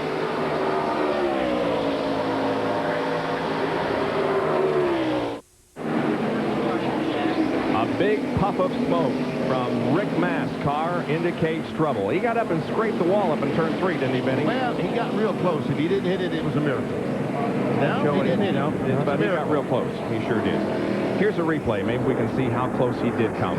There he is right in front of Ricky Rudd. He blows just as he goes in turn 3 and wisely goes up against the wall, and then he does a great job not to hit it. He really does. He was running in 3rd place. Another tough break for Rick Mast, who has had some awfully good runs this year, but when he does have those good runs, something goes wrong. Our fourth caution comes out on lap 106. Rick Mast with a mechanical problem that will necessitate the track crew coming out and checking for oil or other debris on the racetrack. And neither Harry Gant or Mark Martin was able to get their lap back from Rusty Wallace, the leader, as we are inside with late speed. That car is sporting its new colors, and let's go down to Jerry Punch. And we should expect normal pit stops here for the Miller Genuine Draft team, the Pontiac team. Possibly the last time you may see a Pontiac in this pit, as they may change for 1994. Rusty Wallace bringing the car down, still hoping that somehow, some way, he can pull off a Winston Cup time for 1993. Windshield being clean. They will change all 4 tires. 2, 3, 21. Once again, 3 different pit stops going on for you at home. We're showing you Rusty Wallace, Dale Earnhardt, and the car number 21, the Ford crew, the Wood brothers working on Morgan Shepherd. And the 3 car, what is it? They're having trouble again. Having trouble once again on the left rear. Well, 18 seconds is not a problem. I guess he was just slow getting in. 18 seconds for Wallace, 18.6 for Earnhardt, and 19.6 for Morgan Shepherd.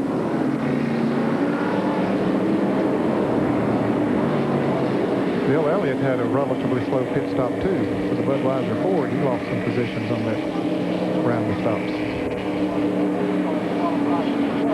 And they'll see the hood up on the 28 car as Larry McReynolds, that crew, goes to work on the Haviland Ford, trying to get it back in shape so Ernie can contest the win this afternoon. Well, he'll be contesting staying in points where he is, Yeah, he's 7th in points coming in, and not too far behind Kyle Petty and not too far ahead of Ken Schrader, who is 8th. We'll take another break. We're under caution here at Atlanta. ESPN Speed World of the Hooters 500 is being brought to you by Ford and your Ford dealer. Have you driven a Ford lately?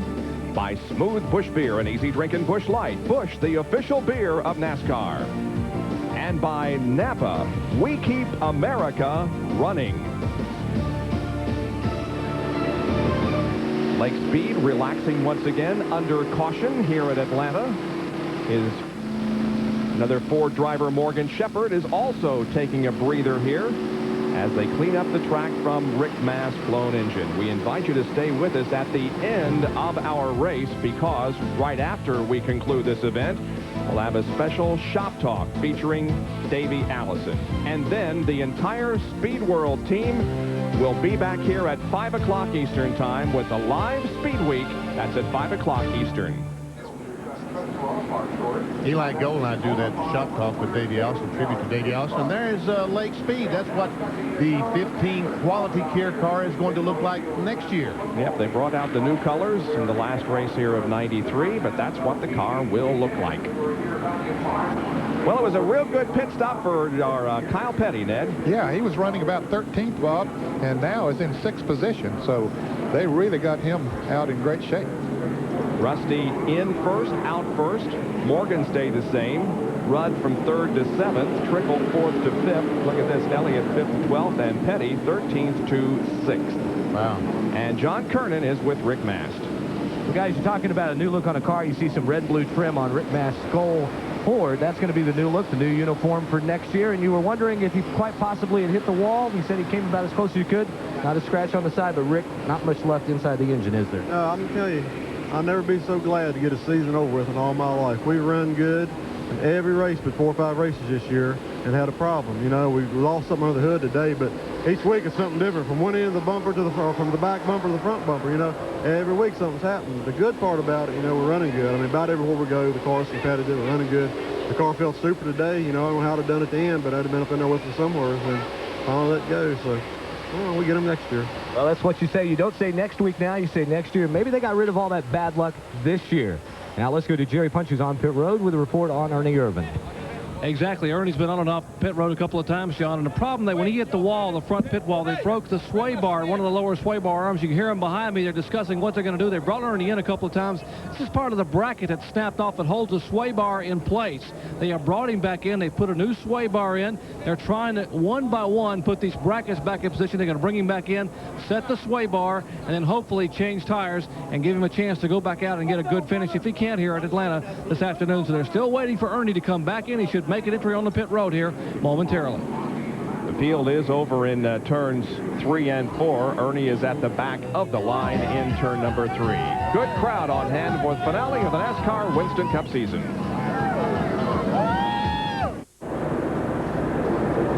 Back at Atlanta from overhead, you'll notice the cars are on the wrong side of the wall here on the main straightaway. The field is being brought down pit road behind the pace car because it has been determined that someone is leaking oil. And so all the NASCAR inspectors move out to the yellow line there to look carefully to see if they can find out who it is that's leaking. They had the same problem at Rockingham. They said the 2 crews pointed to the 3 car and said, got to be Earnhardt, got to be Earnhardt. Didn't figure that. Never see the officials looking as the cars go by. I saw one of the officials talking to the 25 crew, but I don't know that they might have just been discussing the weather. Which is still overcast. Which is still, yeah. Latest update, it's overcast. There's the 25 crew. They're looking at his car as they go by. Well, once again, we welcome the Bud 1 airship to Atlanta Motor Speedway as they help our coverage here today. George Shaftsma is the camera operator, hovering above the racetrack. We thought maybe at one time today it wouldn't be able to get into the air because of the low ceiling that we had here, but the fog has burned off. Partly cloudy skies overhead, mostly cloudy actually, and not a bad day for racing. Ernie Irvan is back on pit road. So they must have fixed that sway bar problem that Jerry Punch explained, and now they are changing the tires. This will allow us to do another field summary. For those of you who have switched over during what we probably believe is halftime of your favorite football game, you may want to stay with us. This is not bad at all. You can see that Rusty Wallace is leading this race, and he is in contention for the NASCAR Winston Cup Championship. Bill Elliott, who is now running in 11th position, and there are 18 cars on the lead lap.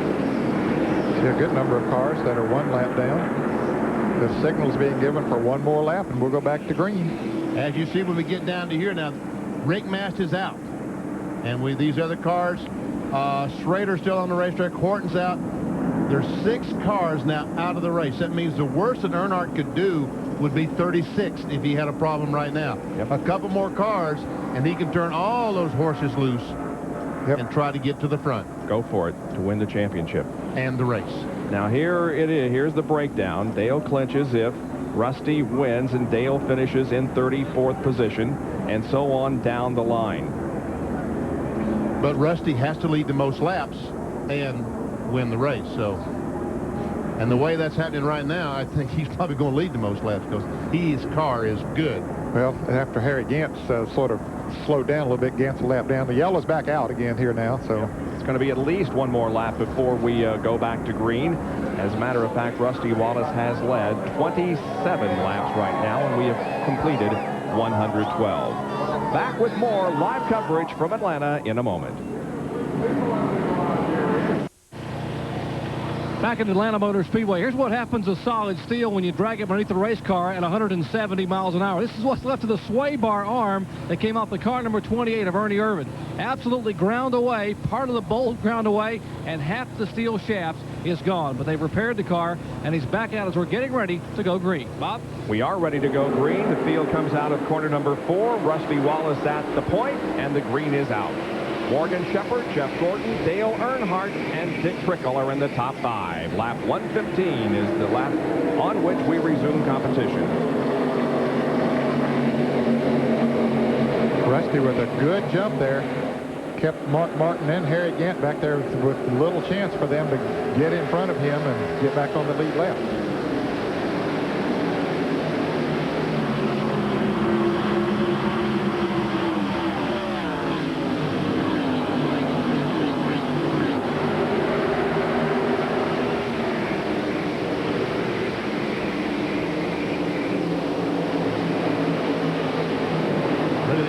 Side by side. There's Jimmy Spencer back in the race on the outside of Rick Wilson and Sterling Marlin. Yeah, Spencer has been running all the time. He went a lap down. He's not running as fast as he was early in the race, but he is still out there running. Musgrave and Darrell Waltrip in a battle there momentarily now. Late Speed moves up beside of Darrell Waltrip, trying to take that spot away, and they're side by side going down in turn 1. Meanwhile, look here, Morgan Shepherd has caught Rusty Wallace. He had about a second lead just a moment ago. He jumped out to a big lead, and Shepherd has run him down in a hurry in the sit-go forward. Don't forget, in addition to the Drivers' Championship, we settled the Manufacturers' Championship here today. Ford and Chevy are nose to tail going in. I tell you what, Ford may be pulling for a Pontiac today because Rusty can win the race and Ford can still win the Manufacturers' Championship. But if a Chevrolet was to run first or second and a Ford second or third, the Chevrolet will win. Chevy trying to come back after Ford's title last year in the series. Morgan right on the back bumper of the Miller Genuine Draft car.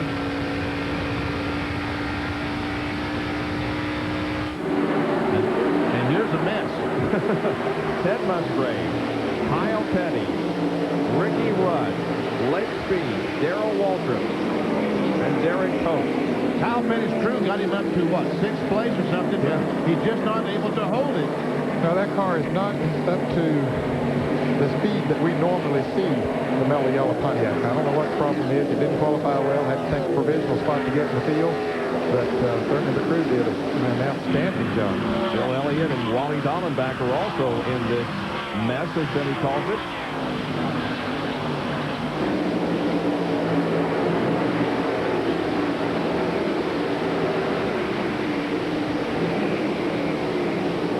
Labonte now pulls alongside of Kyle Petty. Yeah, Kyle is definitely off the pace now. Not quite right with that mellow yellow Pontiac. I see Phil Parsons in that 75 Factory Stores of America car. Phil did a good job in that car today. He's 15th right now on the lead lap. Had to start at the rear of the field. I guess he starts the rear by changing drivers today. Yep. So he has done a good job keeping the car on the lead lap, replacing Todd Bodine, of course, who was wrecked yesterday. But as we said just a few minutes ago, has been released from the hospital. They kept him overnight, but they have released him from the hospital. And apparently the only broken bone is in his hand. That black car just went out of the picture is Mike Wallace. He's right behind Kyle Petty right now in the Goron Paint car. He's doing great. He has. He's one of the cars on the lead lap today, and he's got some new sponsorship on it today. Besides Duran Paints, Abco Office Furniture from Florence, Alabama came in and giving him some sponsorship. Now Mike's up there battling with Kyle Petty. The third Wallace in the race. Rusty, Kenny, and Mike. And all three of them are still in the race today. Mike has been trying desperately to get himself a full-time Winston Cup ride, and I think he has a lot of talent. He just hasn't had the right opportunity yet, but I think when he gets it, I think he'll prove to someone, whoever that might be, that he has the capabilities of running with these guys. He's showing it right now. Find out what John Kernan has to say about this. Ned, I'd have to echo your comments, and a lot of people in the garage area and around racing, a lot of the media have seen this young man race. They know that he's got the talent. He just needs the brakes. You talk about how well he's running today. That car that he's driving today, an old Rusty Wallace Pontiac, it was the same car that he had set the ARCA qualifying record with last year at this very racetrack. And he says he's hopeful he may have some things to announce in the next few weeks as to his future in Winston Cup or Busch Grand National for next year. There you see the recent serial on Mike, started 23rd, and how he has achieved his current position of 15th. He said that Abco Office Furniture Company has some possibilities, so let's hope something works out for him. Meanwhile, back to the lead. Morgan Shepherd still dogging that 2-car. Rusty Wallace. They pulled away from third-place runner Jeff Gordon by a good distance. Yeah, I'm not timing these cars to tell how fast they're running each lap, but I think that Rusty probably has not slowed down. I think that Morgan Shepherd has probably picked up speed. I'm sure they made some adjustments on the sit-go forward during his last pit stop, and it's working for him. We talked about how Chevy and Ford are in the battle for the Manufacturers' Championship, and look at that impressive statistic. 10 wins for Pontiac, and right now Pontiac is second as Shepherd takes the lead. He just motored right on around. Ford has won the last 4 events at Atlanta Motor Speedway. This has been a good track for Ford over the years. And it has put a good track for Morgan Shepherd, who now assumes command of the Hooters 500. Back in a moment.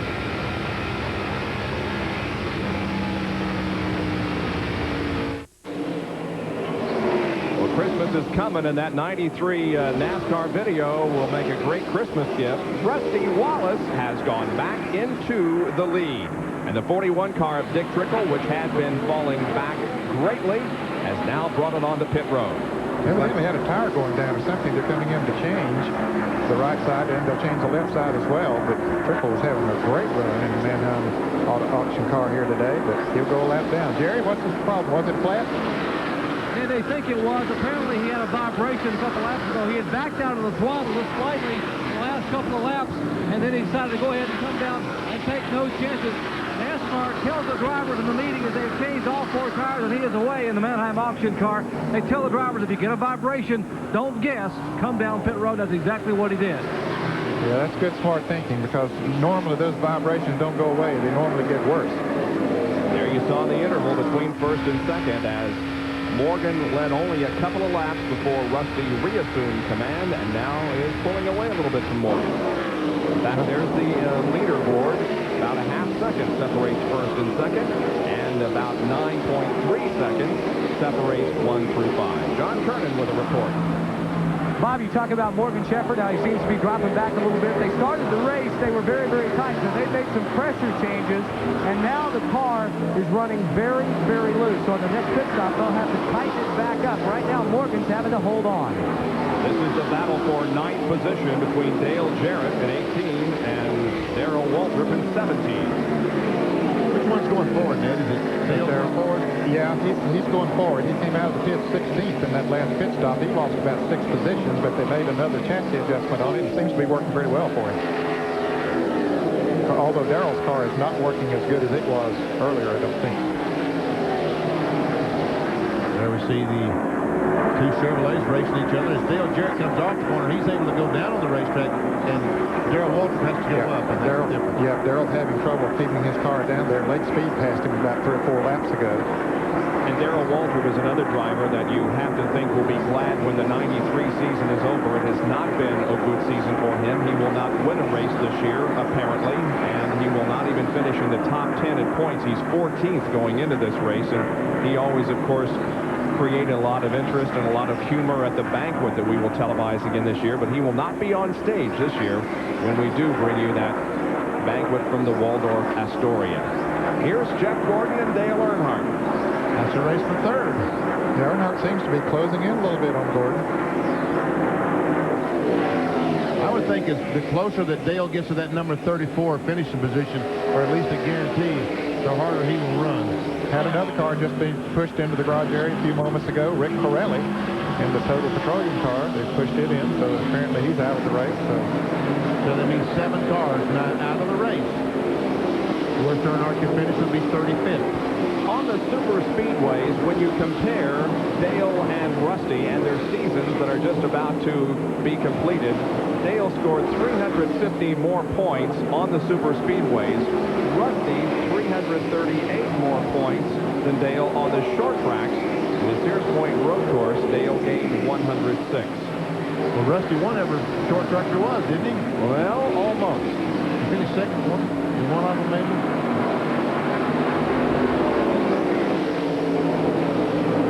Yeah, you think about one of those races, I think he finished second in, but boy, he was strong in just every one of them. And you always consider Rusty among the maybe handful or so that can win at Sears Point, but it was not a good race for him this year. They broke the transmission. Yep.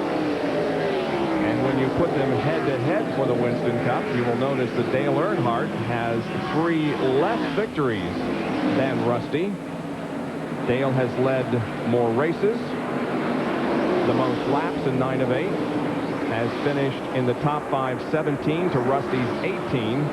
Both have 20 top 10 finishes, and there is another important factor. That is 2 DNFs for Earnhardt and 5 for Rusty. That is the most important graphic on that screen, the DNFs. Rusty is the leader as he passes another car and puts the 02 of T.W. Taylor a lap down. 2:30 Eastern Time. Welcome if you're just joining us. We've completed 137 laps out of 328 in this Hooters 500 as Rusty Wallace and Dale Earnhardt settle the championship for 1993. At the moment, Rusty Wallace is leading. He has led 50 laps, and Dale Earnhardt is running in 4th spot. I'll tell you what, now there's a kid in Norfolk, Virginia that's awfully happy today. Christopher Brandt had a liver transplant, and he's doing fine. He finally got a donor and went up to the University of Virginia Medical Center and had it done. And he's a big Rusty Wallace fan, so I know Christopher's feeling great today. And we wish you the best. John Kernan has more on that. Well, Benny, while we're talking about that, Bobby Scruggs, a Busch Grand National official and also a Winston Cup official, who more or less my next-door neighbor back in Roanoke, Virginia. His mother is in the hospital back in Roanoke. She's recovering from a stroke. Bobby says she enjoys watching the races on ESPN, and he wanted us to say a big hello to his mother, Virginia Scruggs, who's back in the hospital recovering. And I got one, too. You know, Steve Grissom won the Busch Grand National Championship this year, and his grandmother is ailing, and I believe he's already left to go be with her, so we wish her the best in her recovery. And Benny, while we're on that type of subject, did you talk to Stanley Smith? Wasn't he here on I saw Stanley Smith Friday. Got in the garage here. You know, the guy who had that terrible crash down in Talladega in May. He came to the racetrack Friday, shook hands with me, and We talked a little bit, and he's doing great. That is just great to see him back at the racetrack. And there's a guy doing great, Dale Jarrett. He's on his way, marching forward. Just moved into Interstate Battery Chevrolet. Behind him is... Oh, crashed down at turn 1. Looks like T.W. Taylor's backed it in the wall down there. Car slides to the grass. That is T.W. Yes, it is. The Children's Miracle Network Ford. He is fouled up the rear portion of that car. I believe you can... Okay, who's trying to race Rusty back? Hamilton got flat back. So you can scratch off another car and put another one out of the race, or so it would appear, as T.W. Taylor's car is badly damaged in the infield in turn 1. He's moving around in the car, taking his helmet off now, so it's a good sign that he's okay. Folks, the way I figured, that's 8 cars out of the race. Are you going down to 34, though? Are you going to be the one that says it? Or am I? Why? Or are we either one going to say it? No. There are 8 cars, we think, according to our calculations, that are out of the race. Counting this one. Yeah. And he has no reason to fix the car to get back in the race because T.W. not running for points or anything else. So, and if that is the case, then Dale Earnhardt has clinched the title. I'm not sure that we want to say that right now, but he gets closer and closer every moment. T.W. Taylor from Petersburg, Virginia, is out of the race car and walking around assessing the damage and appears to be okay. You can't say that for the race car because especially the rear part of it is very, very badly damaged. Shaking hands with somebody. Meanwhile, pits are open, and here the cars come down pit road.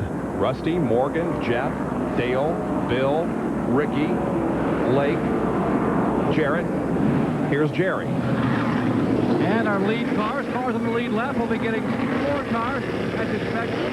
2, 21, 3 in that order. If you're watching 3 pit stops here, Rusty Wallace and Pontiac now getting right and left side tires. Dale Earnhardt's crew likewise working on his Goodrich Chevrolet. And the car number 21 is the Cisco Ford with the Wood Brothers car. Left side tires on Dale Earnhardt. Rusty Wallace is down and away. Great pit stop on the Miller Genuine Draft Tube. Dale Earnhardt is still there getting his tires. Morgan Shepherd is already headed down pit road, so it'll be Rusty Wallace. Of those 3 you're watching, Rust 18, car number 1, and of course the car number 21 of Morgan Shepherd. 18.1 second pit stop for Rusty. He was the best among the 3. Now other cars are rolling out, including Darrell Waltrip and Mike Wallace. John Kernan has a report. Well, I'm sure the folks watching at home noticed that no chassis adjustment was made on Morgan Shepherd's Ford, and we told you how the car was running loose. They've done that with air pressure.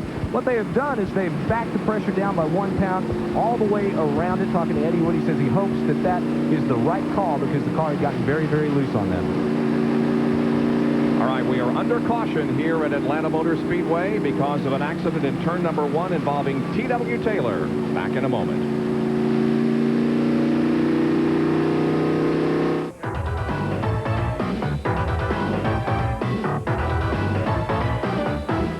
Are brought to you by new advanced high-tech formula Quaker State Motor Oil. It's formulated for today's high-tech engines. In Winston Cup racing, safety comes first. That has led to a change in the design of the steering column here at Quaker State Racing. Brett, if you would, share with us why. The last race of the season in '92, I was involved in a pretty serious accident in Atlanta, sustained knee injury due to that accident. The reason for that was the way the steering column was mounted.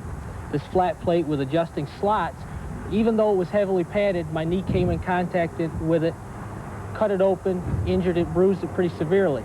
We've decided to reevaluate the situation, come up with a new idea. So for 1993, this is what the steering column looks like in many of the Winston Cup cars. Obviously much more streamlined, still has the adjusting holes up here, but you don't have those wide, sharp flanges where you can cut a knee upon impact. And Brett, something that isn't new but also gives the drivers a comfort level are these 2 fail-safe mechanisms here. This hinged area at the firewall to help absorb impact, and even further down, this collapsible rod which will help absorb the impact within the column for those unexpected head-on collisions. I tell you what, that telescoping thing is pretty nice because when these cars hit the left front and jam that corner back towards the driver, the fact that the steering box is able to telescope back towards the driver rather than pushing the steering wheel back in his chest, pretty doggone good deal. It really is. Blake Speed working his steering wheel as the T.W. Taylor car is on the flatbed headed for the garage area. That's the reason for the yellow flag. And Jerry Punch can tell us about a new program involving wreckers on the highway and NASCAR. Jerry? Well, it's a brand new program. In fact, I'm with Brian France, the Vice President of Marketing for NASCAR. And Brian, we've seen wreckers used at racetracks, and now you guys are going to do the same thing on the highway. Well, we're going to do it. We're going to do it better than anybody else, because who better to bring you roadside assistance than NASCAR? You know, whether it's towing, whether your car just breaks down, you lock yourself out of the car, whatever your problems, it's great peace of mind to have the NASCAR Advantage roadside assistance. No question about it, Jerry. How do people get involved with this? How do they join? Well, they call 1-800-862-7900. Right now, it's $54.95 for an annual membership, and that covers your wife as well. Wife, spouse, whatever car you're in, you can use the service. You know, if you use the service just one time, it pays for itself, so it's tremendous peace of mind. One call anywhere in America, actually anywhere in Canada as well, we'll find a towing vehicle in 30 minutes or less. We'll have it out there. That's our commitment. And the only difference is guys, when you fall out of the car on the highway, we're not going to interview on ESPN. Here at the racetrack, we'll do it, but there we won't. But just you'll get some good service anyway. It's a good program, guys. All right, thank you, Brian and Jerry. And let's go to John Kernan. Well, Jerry, I guess Bob, the car that could use that new service by NASCAR is Loy Allen's Ford. The TriStar Motorsports crew are going to work on it. I think you mentioned about him hitting a tire on pit road and dragging it around. Well, apparently it's punctured the radiator, and they've had to pull it behind pit wall, and now the crew is working very, very furiously. Let's listen in to him and see if we can sneak in.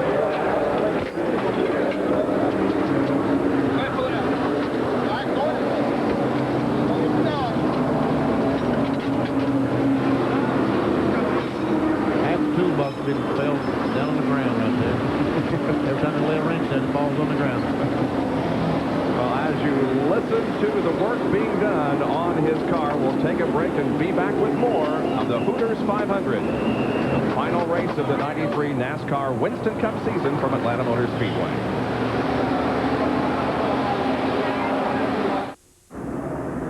After 146 of 328 laps, there are the top 5. Wallace, Gordon, Elliott, Shepard, and Earnhardt. Just about to go green. Once again, T.W. Taylor's car has been taken off of the racetrack, and everything is clean down in turns 1 and 2, and so we can go back to competition. Earnhardt say that's pretty now, huh? That's pretty well right. Yeah, that's very, very close to the truth. Here, we'll let them make the announcement then. Huh? Okay. Crowd rises to its feet as the field comes out of turn 4 and gets the green flag once again. Once again, Rusty gets a good jump.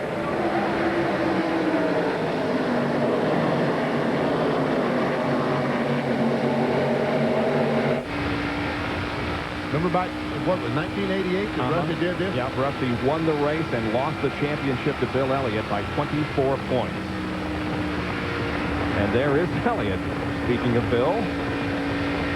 Right behind Morgan Shepherd. Here comes Elliott on the inside. And Earnhardt.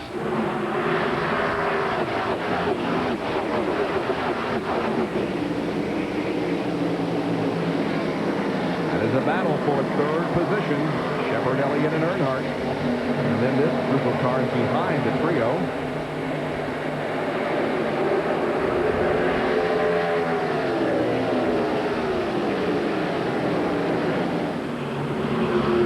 Bill Elliott, the last lap underneath Morgan Shepherd. Now here's look the at lead. this.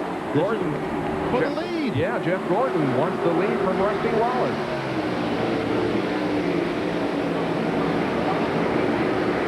He'll not get it right now. Rusty, in his pursuit of the 5 bonus points for leading the most laps, has a little bit to go yet. Harry Gant has led the most laps so far, 78. Wallace has led 60. And the 68 car of Greg Sachs is slowing. Flat tire on that car? I don't know. It doesn't look like the left side is flat, but you can't really tell because they have inner liners. It's so hard to tell. Jeff once again makes a bid Closes up right on that Miller Genuine Draft back bumper, but cannot take the lead. Let's see as he looks to the inside off turn 2. Remember the 21 car, Morgan Shepherd did this the last time. Went up and challenged and finally took the lead from Rusty Wallace, but Rusty came right back. Rusty, I tell you what, Jeff really is getting off that fourth corner. Yes, he is. He's getting a good run off the fourth turn. Jeff Gordon, as we indicated, will more than likely be chosen Rookie of the Year. He has been the top rookie finisher in 15 races this year. Bobby Labonte has been the top finisher in 8, and Kenny Wallace in 6. So that much heralded season of 3 top rookie contenders has certainly panned out that way. Here's Jeff once again, and off corner number 4, a good run. This time he'll be able to pull alongside of Rusty. At the line, Jeff is going to lead that lap. Yep, he's got himself 5 bonus points. And now he backs off. Maybe that's all he wanted to do. Maybe. Because he's trying to get in the top 10 in the Winston Cup point standings. He was 13th coming in, but and was in the top 10 for quite a while this year, but has not had good finishes lately. Got on back to 13th. Had a wreck out in Phoenix. Meanwhile, right behind these guys is Harry Gant. Remember how strong he was at the beginning of the race? Made that unscheduled pit stop, or I guess it was a scheduled pit stop, and the caution came out a lap later, 2 laps later. He's now a lap down back in 18th. He's racing these guys trying to get that lap back. Jeff once again looks to the inside of Rusty off of corner number 2. I think he has the faster car right now. He's going to prove it. Going into turn 3, he's going to take the lead for sure. And here comes Harry right behind him. Rusty backs off. Now Morgan Shepherd begins to close in on Wallace. Jeff Gordon moves to the front. Meanwhile, if you watch this action, Moy Allen in the naturally fresh Ford has changed the radiator. He's back, going back on the racetrack. But he's not one of those cars we had counted out. No, anyway, was no. Morgan as he closes up on the back bumper of Rusty Wallace.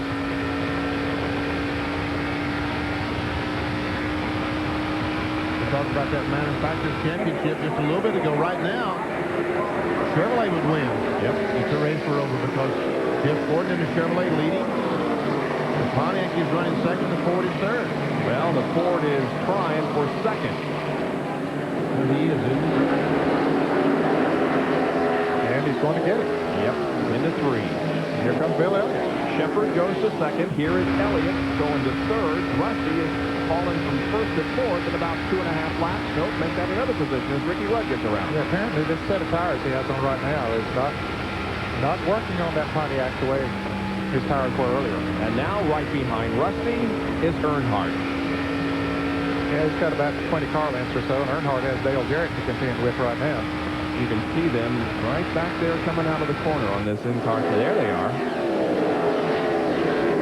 Jarrett trying to take the position away from Earnhardt, and he does. So Earnhardt did caution him. Whoa, Wally Dallenbach has crashed.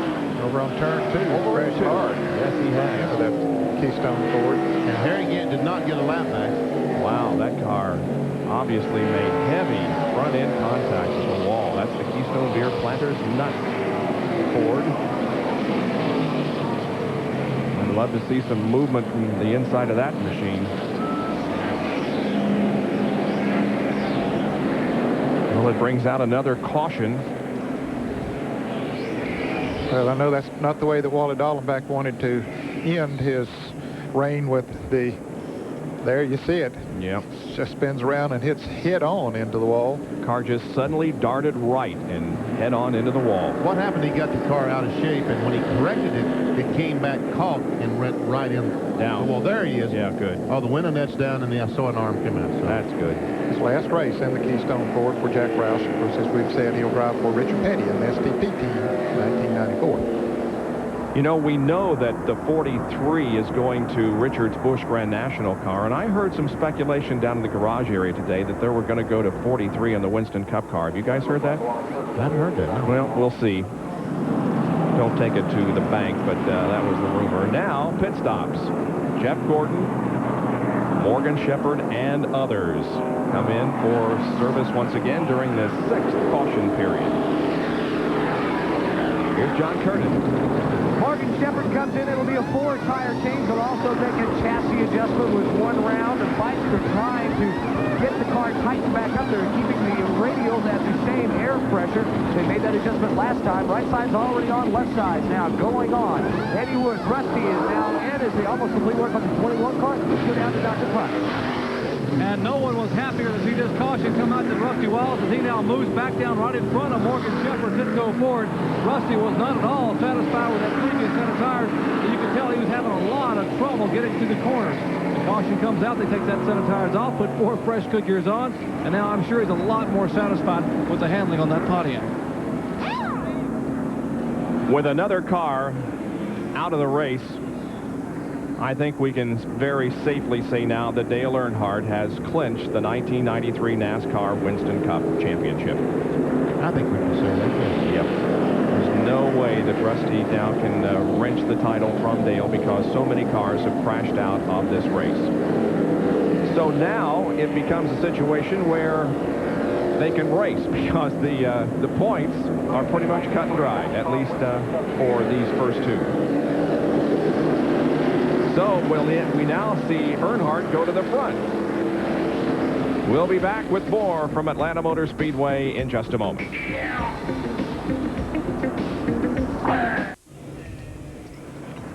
The cleanup continues in turn number 2, the accident involving Wally Dallenbach Jr. We welcome you back to ESPN Speed World coverage of the Hooters 500 from Atlanta Motor Speedway. Now we find that there are 9 cars officially out of the race, and that clinches the championship for Dale, Jerry. And they're talking here, the folks from RJ Reynolds standing by, and RC, they say there are 9 cars out, and they're wanting to proclaim you the national champion for 1993. Well, that'd be great, but I don't want to do it before I know it's official. Then then we'll do it. Now, does Dale understand that there are 9 cars out, and that he could probably, if he wants to now, just cut it loose? No, he knows it's getting close. We hadn't told him anything yet. He's been running awfully well, though, for being conservative, quote-unquote. Yeah, he says he's just been driving a car real careful. Well, they have given him a thumbs up, and apparently, I'm told they are going to unfurl a banner, which is going to make your crew very, very happy. Oh, that's great. Take a look, guys.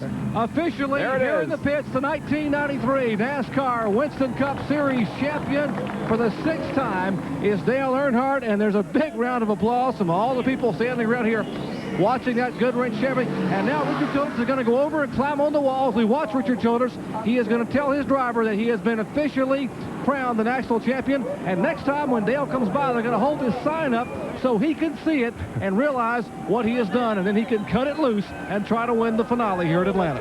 Well, the field is over on the backstretch. It's going to be a while before he comes around here, but the celebration is beginning, and I'm sure it's a celebration that's going to continue well into the night, and then all be capped off with the NASCAR Winston Cup banquet at the Waldorf Astoria the first weekend of December, and we'll, of course, have live coverage. Earnhardt is in turn number 3 now. Now, one of the early orders of business for him after he leaves the Atlanta Motor Speedway, he and Neil Bonner going hunting. Yeah, that's right. Bonnet told us that yesterday. Yeah. Here comes Dale.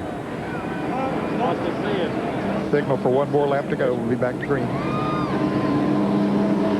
Richard is saying, hey, Dale, look this way.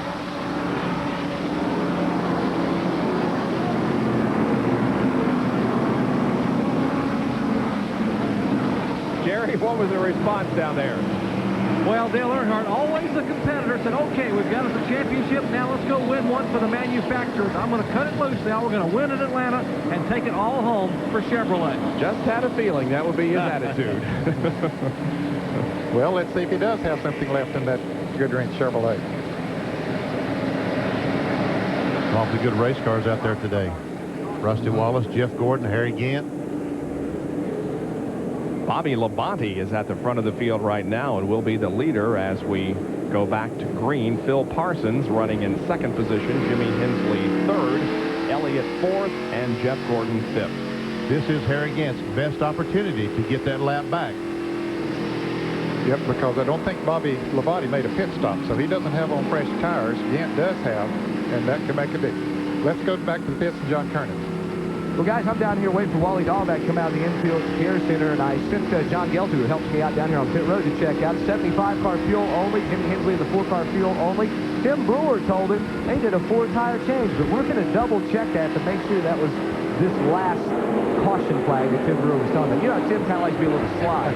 And no, now I'm getting the official word. Tim was kind of pulling around a little bit, so yes, he is on older tires. All right, 164, and the green comes out, and Dan did not get off to a particularly good start. Let's see, though, what he can do as they go into the back. Yeah, he's going to take him, maybe not in this turn, but maybe the next one, because he really got off of turn 2, gets along down on the inside of Bobby Labonte, and he'll get back in the lead lap here. How long he'll be able to stay? Well, time will tell. But and here comes Ernie Irving trying to do the same thing. The 12 car, Jimmy Spencer, all trying to get back in the lead lap. Yeah, that's their best opportunity, as you said, when you got a car up there that doesn't have 4 fresh tires on. Halfway mark being given is to come down this time. Earnhardt running side by side with Morgan Shepherd, Ford against Chevy here. But Jeff Gordon just ahead in another Chevy. And there's Rusty in the mix, too.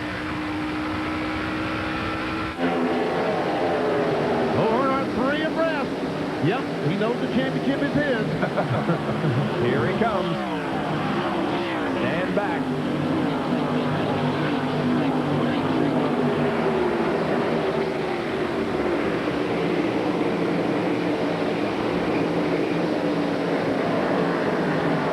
Well, it's been a great season for Dale Earnhardt. He had such a disappointing season last year, but turned it around and has been the dominator, if you will, in this 93 season. Never worse than second in points.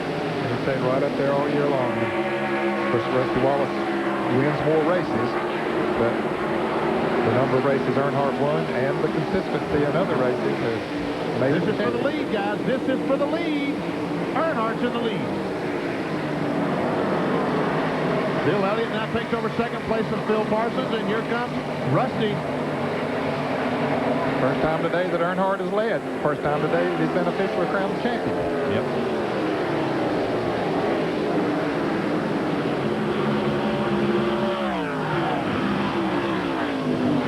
John Kernan is with Wally Dallenbach, who crashed over in turn 2 a few laps ago. John? Well, Bob, the news is good. Wally is okay, but Wally, I understand he may have had a tire going down. Yeah, I felt the tire going down the lap before, and I moved up high to get everybody underneath me, so I just didn't make it back around, and it got away from me, and then I overcorrected it, and it went pretty straight in. Last race for Jack Roush's team the next year with the King. Now, we were hearing some speculation about the number possibly changing back to 43.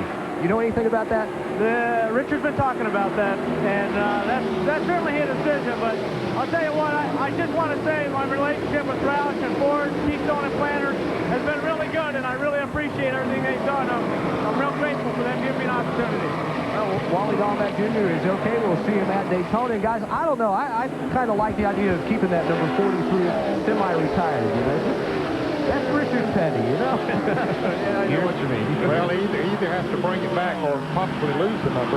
Elliott taking the lead from Earnhardt. Earnhardt is slipping back to second, maybe third. Rusty. Wallace now moves alongside of Earnhardt. Bill Elliott, though, is in the lead. Now, Elliott had trailed Schrader by 24 points going into this event. If points were awarded right now, he would finish 8th in the final standings. Schrader, of course, was involved in an incident and is about 33 laps down. Wallace second, Earnhardt third. All these guys directly in front of this group, a lap down. There's Ernie a lap down. Also got Harry Gant, Jimmy Spencer, and Dick Trickle. Yeah, a lot of cars got themselves back on the lead lap. Here comes Rusty for the lead. He's going to get it. He's going to get it. He's got turn 2 out of the backstretch. Oh, here comes Elliott back. What in the world? I thought Russ had it cleared. Well, here he comes again. That's a great shot, isn't it? It is.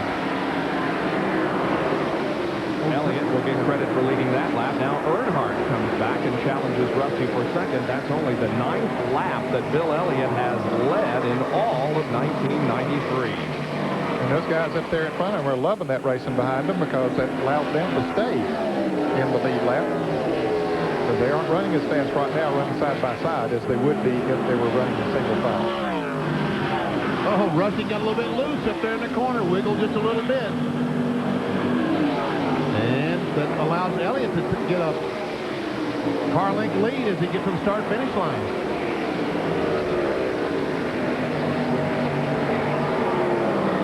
Bill Elliott, 5 wins here in 33 career starts. He's won this event twice. There's Mark Martin as he goes down the backstretch following the 18-car Interstate Battery Chevrolet. He's still 1 lap down. Mark has just never been able to get that lap back that he lost earlier when he made a green flag pit stop.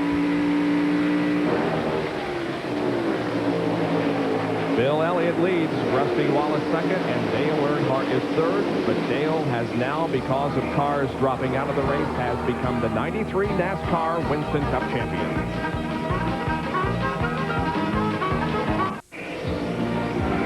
ESPN Speed World is being brought to you by Allied Signals Auto Light Spark Plugs, guaranteed for 2 years no matter how far you go.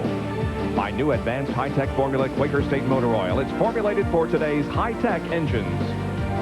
And by Minnens Speed Stick Deodorant and Speed Stick Antiperspirant, the #1 for movers and shakers. We welcome you back to Atlanta Motor Speedway in the Hooters 500. Dale Earnhardt has clinched the championship. There's some good racing going on, however. Here's a battle between Jarrett and Jeff Gordon, and Gordon has been dropping back recently. Race for 6th spot. Jarrett takes it over, and here comes Michael Waltrip trying to take over the 7th spot from Jeff Gordon. Yeah, Gordon's car is not handling as well as we saw it earlier when he was up there battling for the lead with Rusty Wallace. Wallace, by the way, has gone back into the lead with Elliott second and Earnhardt third. Here is the battle for second position between Morgan Shepherd on the right and Earnhardt on the left. That's third position because Bill Elliott is in second position. You're right. Rusty Wallace is leading, and Morgan Shepherd is now third. And again, the big question mark right now is who's going to win the Manufacturers' Championship that is so important. Dale has already clinched the driver's title, but now he will try to lead Chevy to the victory. John Kernan is down on pit road, and another Chevy has dropped out, John. Well, at first, a big puff of smoke from the 4-car. Jimmy Hensley has pulled it behind the wall. They thought that the motor might have blown, but right now you can see a lot of smoke coming from the left side of the engine. The right side is we're looking in. Now they're pulling off the air cleaner. They're going to remove the valve covers. Actually, they're tightening them down. You can see where some oil has actually gotten spilled out, and that's what's causing the smoke. Their oil pressure has gone way down. They're going to fire the engine out and see if just tightening the valve cover will do the trick. But we'll have to check on it and see if that was the problem and get back with you guys. Right now, it looks like they're concentrating on that. The motor is still running. It's just the oil pressure is very, very low. Henley sits and waits, hoping to get back into competition. Rusty Wallace is the leader, and here once again, third and fourth. And the 4-car next year is going to be driven by Sterling Marlin, they're saying down in the garage area. He has resigned from the 8-car. The Rebecca's car, that will be driven by who then? Jeff Burton. Jeff Burton, that's the word. I don't think they've officially announced it yet, but that's the word that's going around the garage area. Here's our Western Auto race summary. Rusty Wallace, the current leader, has led 71 the first 180 laps. 21 cars currently on the lead lap. We've had 11 leaders and 19 lead changes. 6 caution periods, reducing the average speed to 120.6 miles an hour. Here's a look at those who have picked up 5 bonus points for leading laps, and those, of course, do include both Earnhardt and Rusty Wallace and others. Now we take a look at those who have dropped out of the race, and this is the important list for Dale Earnhardt.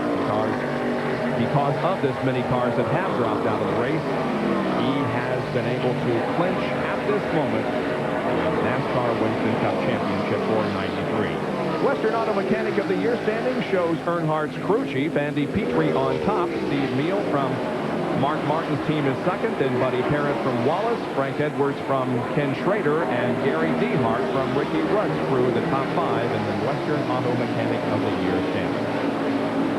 Andy Petrie has to be delighted to go over to Richard Childress Racing, the Goodrich car, the Chevrolet, and be the crew chief, the winning crew chief on the championship his first year there. And didn't you have some conversation with Steve Neal today? I talked to Steve Neal, and he's moving over to the Hendrick people. What's his title, Ned? Director of competition or something like that. Or Rick Hendrick, all 3 cars. And Jeff Gordon's been falling back, and I guess we've got some information from the pits. Is that right, guys? No, you're right, Benny. I spoke with Ray Evernham, who said that they didn't do a thing with the car at that last stop except put 4 tires on it, but apparently the tires are not quite that consistent, and the 4 new radials they put on, Jeff said the car is just walking all over the racetrack. It's just dog walking back and forth, up and high and low. As Morgan Shepherd slows down, and we got problems, looks like, for Shepherd. Yes, indeed. Morgan has really slowed down, down the backstretch. He's going to be coming in, and that is a very unfortunate set of circumstances for Morgan, who was in the top 5. Been in the top 5 most of the day, and also in the top 5 in the point standings, only 5 points ahead of Kyle Petty going into this race. Right. And Kyle right now is shown in 15th position. So if Morgan has to drop out here, it could be a very big break for Kyle Petty. It looks like that here he comes off the corner between Earnhardt and Rudd. This is exit turn 4 as he comes down the front straightaway. Everything, all of a sudden something just broke in that thing. Rudd almost ran in the back of it. Yeah, it sure did, because Morgan just slowed abruptly. John Kernan is with Eddie Wood. Well, Eddie, you guys had a great run going today. It looked like you might win your 2nd race here in Atlanta this year. Did the motor let go? Yeah, he said it vibrated a little bit. Well, they drove a good race. I think we had a shot. Well, these guys will leave with a smile on their face. They know that they were competitive today and a little bit loud down here. It's kind of hard to hear these soft-spoken Southern Virginians, isn't it? Yeah, after they get that kind of a disappointment, sometimes the voice gets a little bit low, John, and that was a big disappointment for the Wood brothers, who've been in the top 5 in the point standing just about all year long. Yes. And they've had a good year. Won 1 race and had some other very consistent runs. That's the key word, consistency, that has taken them to 5th. Now, speaking of Kyle Petty, who's trying to knock him out of 5th place in the standings, he goes to the inside of Derek Cope, or tries to. Now that Kyle has not led, Morgan did lead, so that spread went to 10 points. But with Morgan now officially out of the race, it won't take long until Kyle will move into the top 5 in the points. This is a battle for a 13th position. Kyle has passed Derek. Derek Cope will have a new look next year as well. Yeah, Finger Hut will be the sponsor of his new car. He remains with Cale Yarborough, but a brand new sponsorship, Finger Hut. It will be a black and sort of a purple car. Very pretty. What does Finger Hut do? Is that a candy bar? It's a big catalog company, as far as I know. Oh, yeah, you would, of course, think of food. They're a catalog company, a big one. Hoping they'll get more handouts next year from more candy companies. But I do have good news for you, Benny, because Reese's, who of course made by Hershey's, Reese's Peanut Butter Cups, they're going to be an associate on Mark Martin's car next year. So you can look forward to that. Reese's Pieces, wasn't that movie E.T. or something? The alien like it. Okay, that's a good deal. So Kyle Petty tries to move up in the point standings, running in 13th position. As the leader of the Hooters 500 is Rusty Wallace at the end of 190 laps.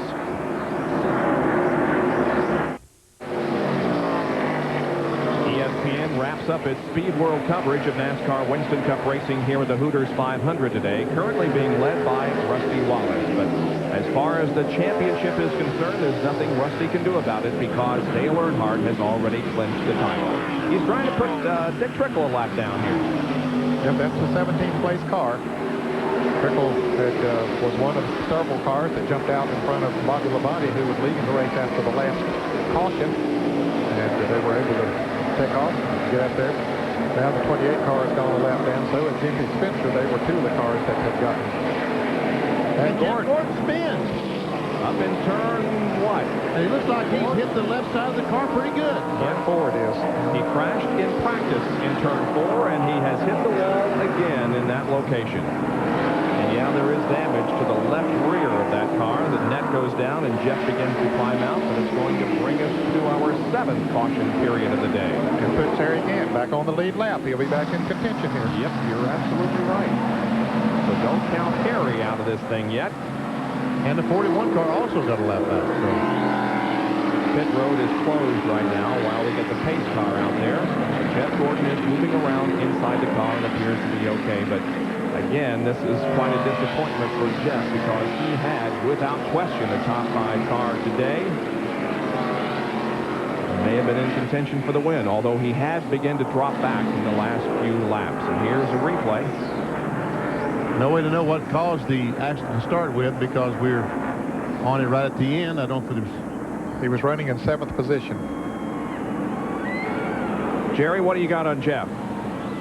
Remember a minute ago, Ray Evernham told us that they did nothing to the car other than put tires on it, but Jeff said the car had gone away and was dog walking, basically wiggling up and down the racetrack, and Jeff was just fighting the steering wheel to hang on to it. All they can surmise right now is possibly something is broken up in the front of the car. The car was very unstable on the track, and Jeff was simply fighting it, and obviously he lost the fight here just a moment ago. Well, Jeff has had a great year. We announced earlier that he has made the McDonald's All-Star team. That's worth 50 grand. He has had 7 top 5s, including 2 seconds this year, but also 11 DNFs, and that's what he will have today. Here's an in-car shot of what happened up in front of Lake Speed.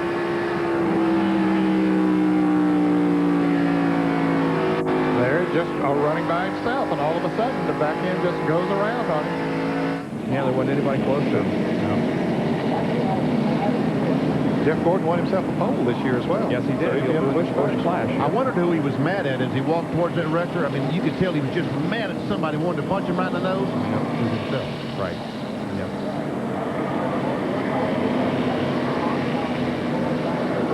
Tough race, tough race.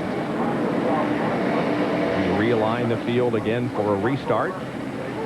We're going to make pit stops first, Bob. Oh, do we? Yeah, they've had pit road closed until they get Jeff's car out of the way up there. Please pay attention. Why do we have to have pit stops? Let's keep racing. Look at the crowd. Look at the airplanes all around. Yeah. A lot of air traffic. There's helicopters and blimps and all kinds of air vehicles. We saw some hot air balloons go by. Yeah. This morning. There's another airplane. Golly, how many think? Well, there's an airport just off the 4th turn, so that kind of explains why they're There we go. us. Dale Earnhardt, 1993 Winston Cup champion. And to set up the pit stops, here's Jerry. And we should expect what would be routine stops. Remember, Harry Gant's crew, they finally get to pit now with the leaders because they are back on the lead lap, so they were a little bit concerned about their pit stop. They have been practicing, but Rusty Wallace will bring them down pit road. And here is the Pontiac driver. And we will show you 3 pit stops, 2, 11, and 3. We have a Pontiac, a Ford, and a Chevrolet. Rusty Wallace, Bill Elliott, and Dale Earnhardt. Now left side tires on Rusty Wallace's Pontiac. Likewise, service continuing up and down pit road. As you watch all 3 cars in the pits, Rusty is out and away. Great pit stop for Rusty Wallace, less than 17 seconds. There is Dale Earnhardt, 19.0. And 19.8 for Bill Elliott. He had a little bit of a problem. He still makes it back down toward turn 1. Very close there between Wallace and Earnhardt on their pit stops. Harry Gant, is he out yet? Yes, he's going now. He's going, yeah, of course, he came in a little bit late. So those on the lead lap have completed their pit stops, and now we will take a break as the field realigns for resumption of the racing.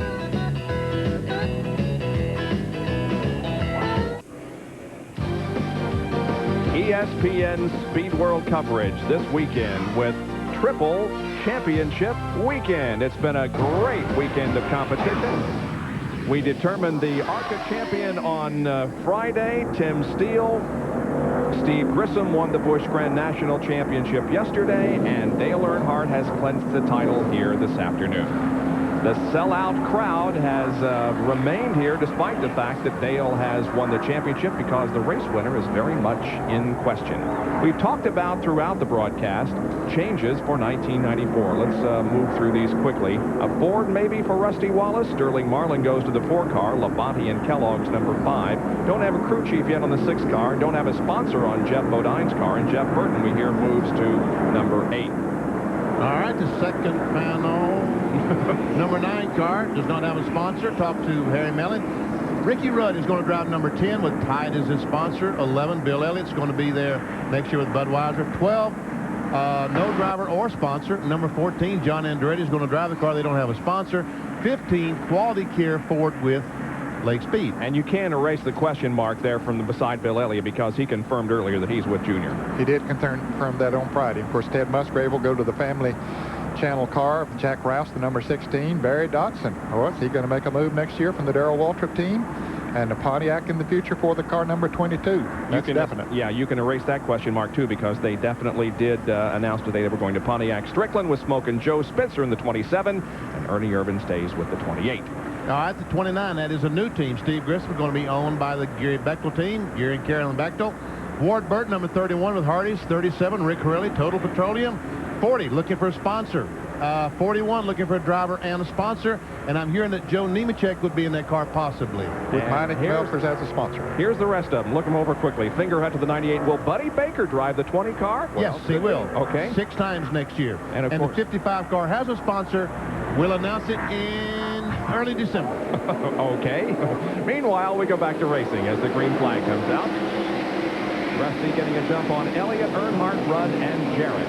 And Michael Waltrip, who is running well here today.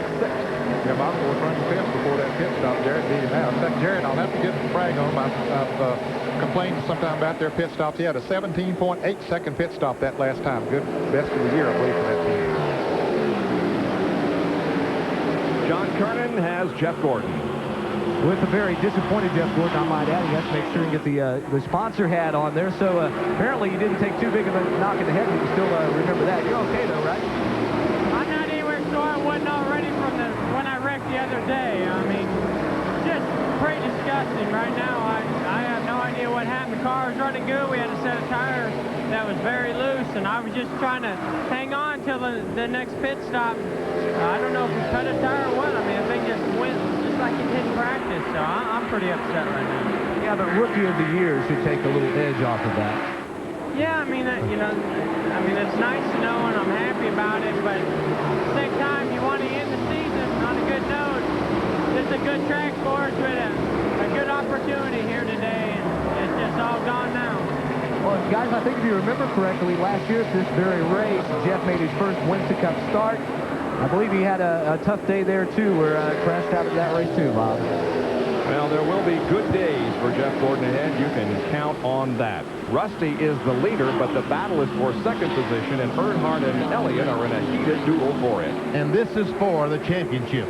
The manufacturer's trophy goes to the winner of this race right here. If Rusty Wallace should go on and win the race. Elliott finished second, it's a Ford. Earnhardt finished the second, it's Chevrolet in 1993.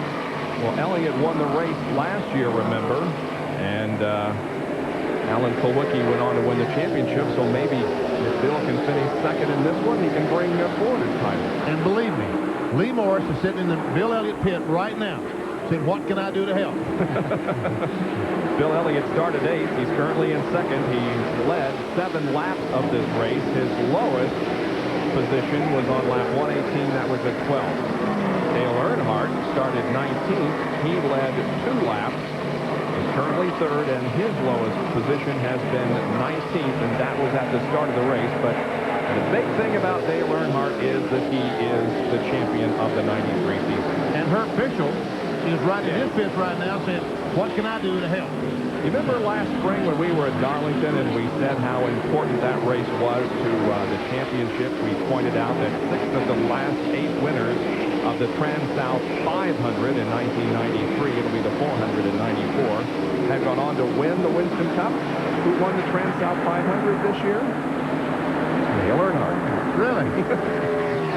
And this is the first time in the modern era that a driver's won the Winston Cup Championship and didn't win a short cut. That's right. 12 races since the last win for Dale Earnhardt. That was at Talladega.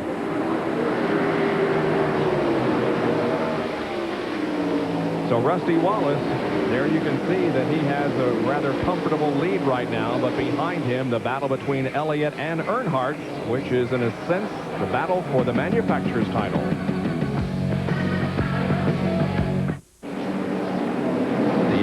caution of the day is out on lap 209. Harry Gant making contact with the wall in turn 4 and slight contact with the inside wall here on the straightaway. Here's how it happened. Here Harry Gant is, and I was looking at Harry Gant on commercial, and I'm wondering why he was back there so far. I know he made a late pit stop, but came off the corner. All of a sudden, it just went around and smacked that left wall with the left side. Jerry Punch? Well, Benny, Harry is not a happy camper. I saw Leo Jackson, the car owner, come walking by here a minute ago shaking his head, and he was not very happy either. Apparently, there was a possible problem. Harry was getting ready to come back down pit road. He just made that lap up, and they thought they may have left some lug nuts loose. Either that, we don't want to point the finger at anyone. Either that happened, or else the wheel was working its way loose because the car was vibrating and dancing. So Harry had backed out of the throttle and was getting ready to come back down pit road. And unfortunately, he ended up about 1.5 miles from making it back to pit road in the wall. As Harry does climb out of the car, boy, he really wanted to win one here in the finale for 1993. And his farewell season will be next year in Winston Cup competition. Let's go back to his final pit stop, and maybe we can determine something. All right, comes to a stop. Wait, how come? Wait a minute now. The guy goes around to the right side, and they're tightening the lug nuts on the left front and telling Harry to go ahead. Well, but I think this is after he had made a pit stop and he came back in the next time around. Huh. So apparently they did sense the problem and came back in. In any case, Harry Gant's car is wrecked, and it's headed toward the garage area, and another car drops out of the race. The attrition, especially because of accidents, quite high here in this final event. Rusty Wallace, Elliott, Earnhardt, Rudd, and Jarrett are your top 5.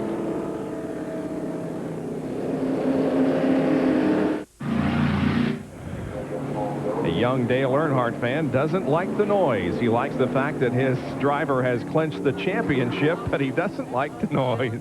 Let's take a look at the top 20. And before we go back to green, it's Rusty Wallace leading, followed by Bill Elliott. Earnhardt is third, then Rudd and Dale Jarrett.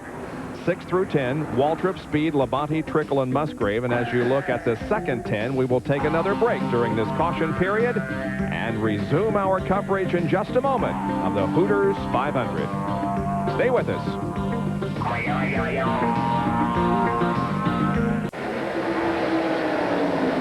They have just gone green, entering turn number 1 after receiving the green flag on lap 213 to resume the Hooters 500.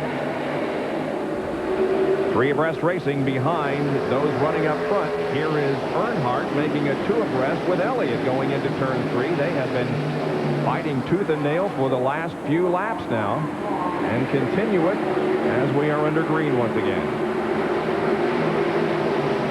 Elliott maintains that second spot. Those 2 cars behind Rusty, Ernie Irvin and Jimmy Spencer, they're both a lap down. They are in the 16th and 17th position. 15 cars on the lead lap.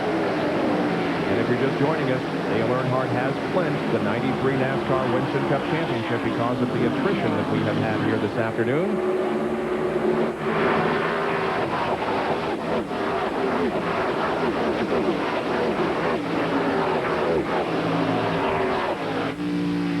Riding with Lake Speed,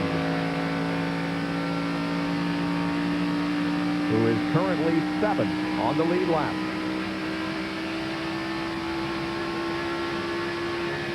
Lake Speed all set for 1994. Quality Care, sponsor on this car.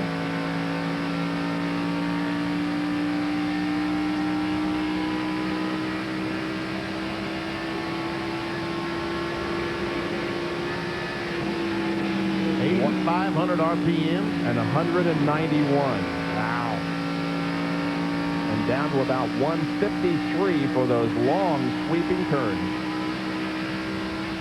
So you know why when these cars have a problem in the corner and hit the wall, why there's so much damage to them. And we can see the Lake Speed is just touching the brakes to go in the corner.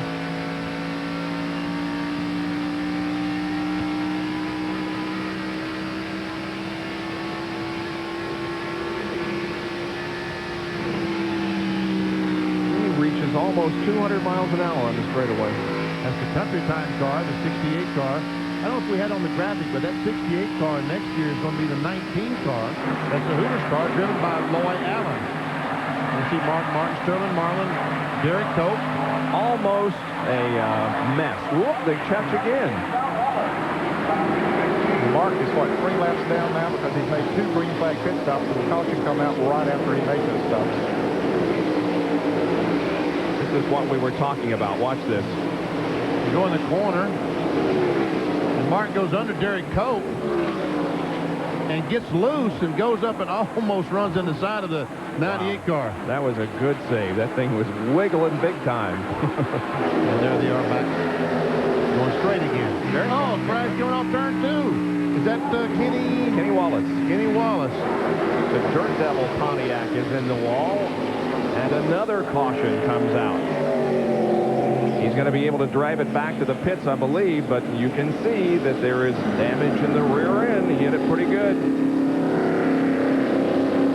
I tell you what, he better be able to run the rest of the day on the gas he's got in the car, because I don't see how he's going to put any gas in it.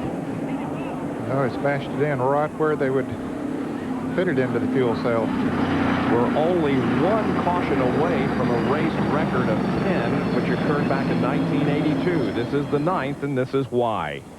Here's the tail end of the crash. He had already backed into the wall, slides down the back stretch, up against the wall.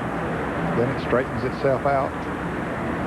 And once again, no sponsors for the 40 car next year. Car owned by Felix Sabatas. Said he's going to race. I hope he does. Kenny drives it back into the garage area. Here's a shot from our speed shot, and we can see him lose control, go up, bang the wall, and no car right behind him. So once again, the driver involved in the accident had no other car around him. Pit stops. Yep. Here's Jerry.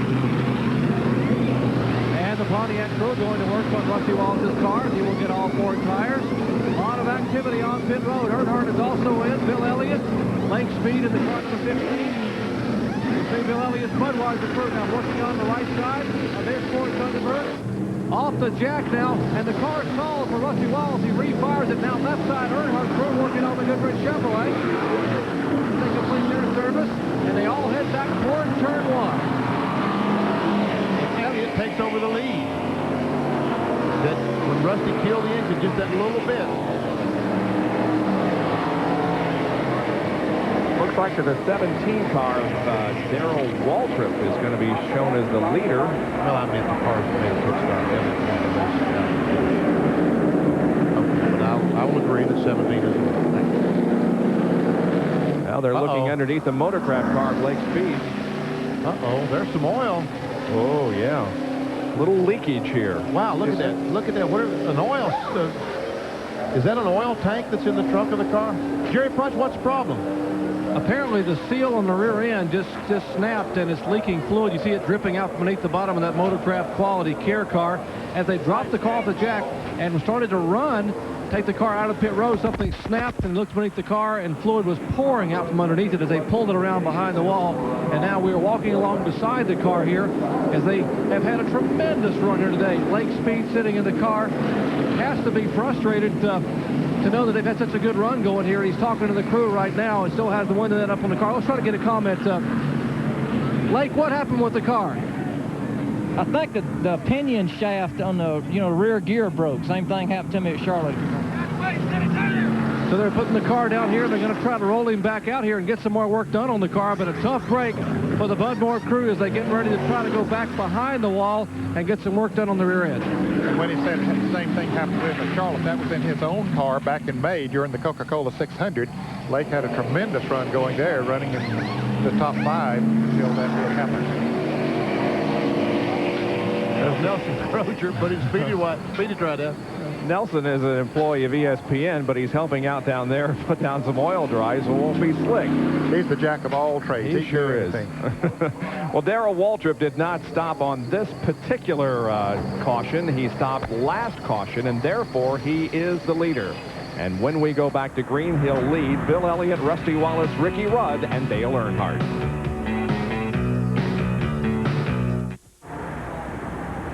Atlanta Motor Speedway, located about 20 miles south of Atlanta, is the site for the final race of the year, the Hooters 500. Dale Earnhardt has already clinched the championship. We're about to go back to green after our 9th caution. Darrell Waltrip is the leader of the race, and this is the first time that he has led a lap since Dover in September 7 years ago. The crowd remains here despite the fact that the championship has been decided. About 7 races ago. 7 races ago. About 7 years ago. 7 years? Yeah. And watch Ernie go blowing by Darrell Waltrip, trying to get a lap back. That's another good opportunity for him. Darrell with tires that are a little bit older than the others. So. And here comes Bill Elliott on the outside. 3 wide, and the 3 Elliott hung on the outside. He's trying to get the lead from Darrell Waltrip. Greg Saxon, the Country Time Lemonade mix car, and Elliott way high. Oh, man. Wow, and Sax comes up between when Elliott says, this is not smart. I'm back out of this mess, and he did. And Rusty Wallace takes the lead, or Darrell Waltrip's the leader. Now Rusty Wallace is trying to take the lead. He's forgetting about Darrell. It's been that long since he led. We shouldn't forget about him, huh? Dick Trickle's on the move back there. He's going around Ricky Rudd. Now, Elliott's going to try this again on the outside of Waltrip. Oh, here comes Earnhardt. Elliott's car's not sticking on the bottom of the racetrack like it did going high. Earnhardt takes over that second spot. Now Third, Benny. Third. Yeah, Rusty's first. Darrell is second. That's it. And Dale is third. Bill's fourth. Now Earnhardt takes over second. Yes, and he's charging to the rear bumper of Rusty Wallace. He may make it 3 wide and take the lead from Rusty. Yes, he does. And 3 and sideways. He is in. Oh, how to save it. Oh, my God. Unbelievable.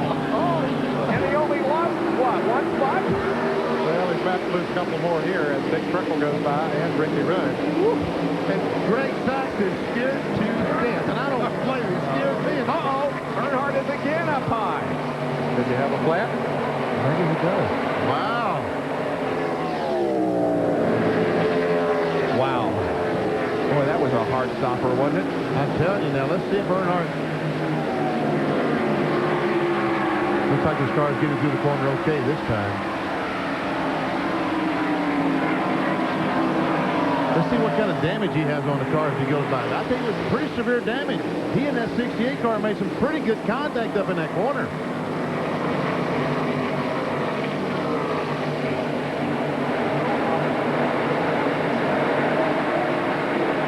The battle for second involves Darrell Waltrip and Bill Elliott.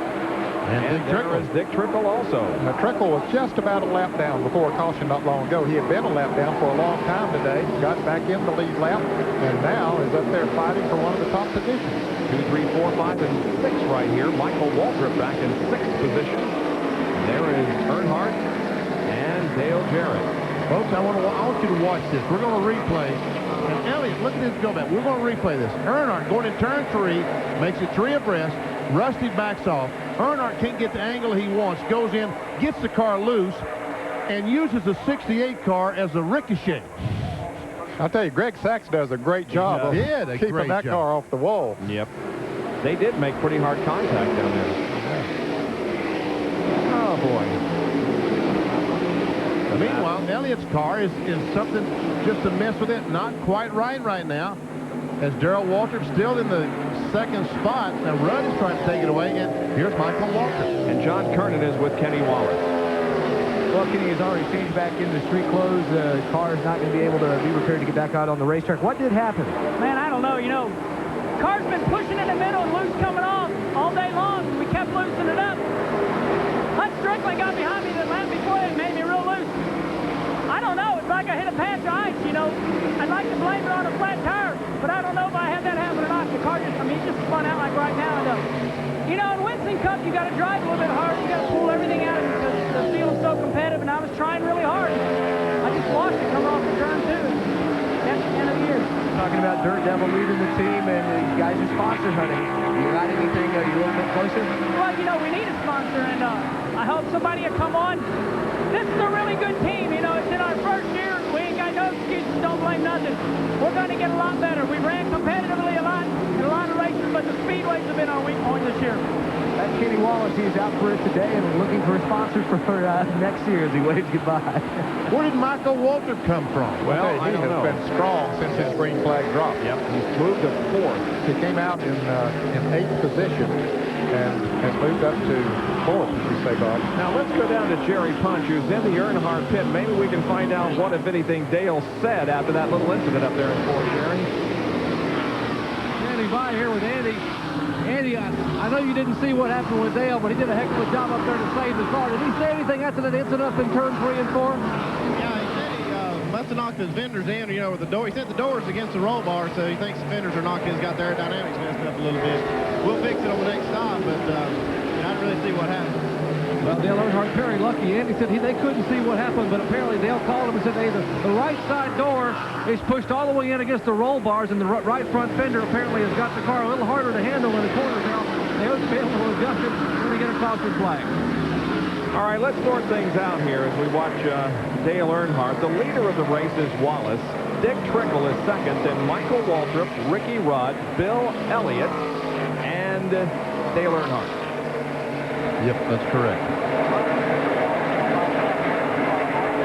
There is Jimmy Spencer on the right of your screen, but he is not in the lead lap. He is 1 lap down. Got involved in a wreck early in the race, but has run good since then with a beat-up race car. Boy, Michael Waltrip is just doing a great job in his final performance of 93. He started 31st on 165th lap. He was 11th, then 5th, back to 6th, and now up to 4th. His best finish of 1993 was 8th at the second race at Martinsville. So he is looking for his best finish of the year.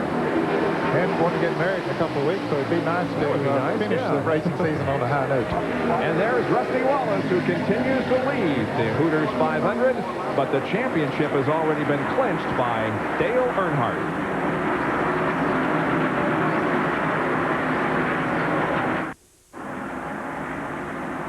The Bud 1 airship, which has used its eye-in-the-sky camera at more than 50 events in the last year, is traveling throughout the country on a national tour, and we welcome them to Atlanta Motor Speedway. They have provided the overhead shots here at Atlanta Motor Speedway. Crash. Loy Allen has crashed up in turn 3, backed it in the fence, and comes down, and only 1 car involved. Looks like he still has the car moving. Bobby Labonte just barely escaped being involved in that. Loy is driving the car down pit road. Caution is out. The 11 car was having problems as we went to break. Jerry has a report. Apparently just a lot like what happened with Jeff Gordon. They changed tires and the car just totally went away. Mike Beam told me, said, we need to get a break and get in here to get some fresh tires on the car. We have no idea why the car has gone away. Bill is going to ride it out, and apparently they've gotten the break that they wanted. Fortunately, it's a caution flag, but someone else's misfortune. They hope to be able to pit very quickly and get some fresh rubber on the former 5-time winner here at Atlanta. Let's check it up pit road with John Kernan. Well, I'm back in the garage area with Harry Gann, who's been checked over, and Harry, he checked out okay, but the car is kind of damaged. Now, we had speculated some problems maybe with the left rear tire or something, but it was just a bad set of tires? Yeah, it was just, we started off with a real good one, then we got some bad ones along the line there, and we lost our lap really from a pit stop, but every time we had a good set, the chance to get back, and the caution would come out, well, then you change tires, then you get one good set of tires and 2 real bad sets, so we got it adjusted for the bad ones, kind of, and came back in and got our lap back and run real strong, had it all set and back in place. But the last set of tires we got on there, they waved around like it was one flat. We come back in and checked the lugs and all, and went back out and still felt the same. And you just couldn't go anywhere. You just like get oil under it. Now, you wrapped up about the farewell tour for next year? Yeah, we're all ready, and days like today makes you look forward to the end next year. But, the Scope Bandit really ran good today. We're real proud of it. Hope we'll have a good season next year. All right, thank you, Harry again. Pit stops being made as Loy Allen's car is moved behind the wall. Dale Earnhardt is on pit road, along with Bill Elliott. Elliott to the bottom of your screen, and Earnhardt now on the bottom with Elliott on top. I think Elliott must be making some pretty serious changes, because he's going to have a lot of people beating beat him out of the pit so we can see where that bright... Look at the donut there in front of the 3. Looks like almost a 30. That's where he had contact with, who was it? 68 car, Greg Sachs, country time car. Earnhardt is out. And the 15 car is back on the racetrack. Blake took that car behind the wall a few minutes ago, but he returns to competition. And we will return to our coverage of this event in a moment.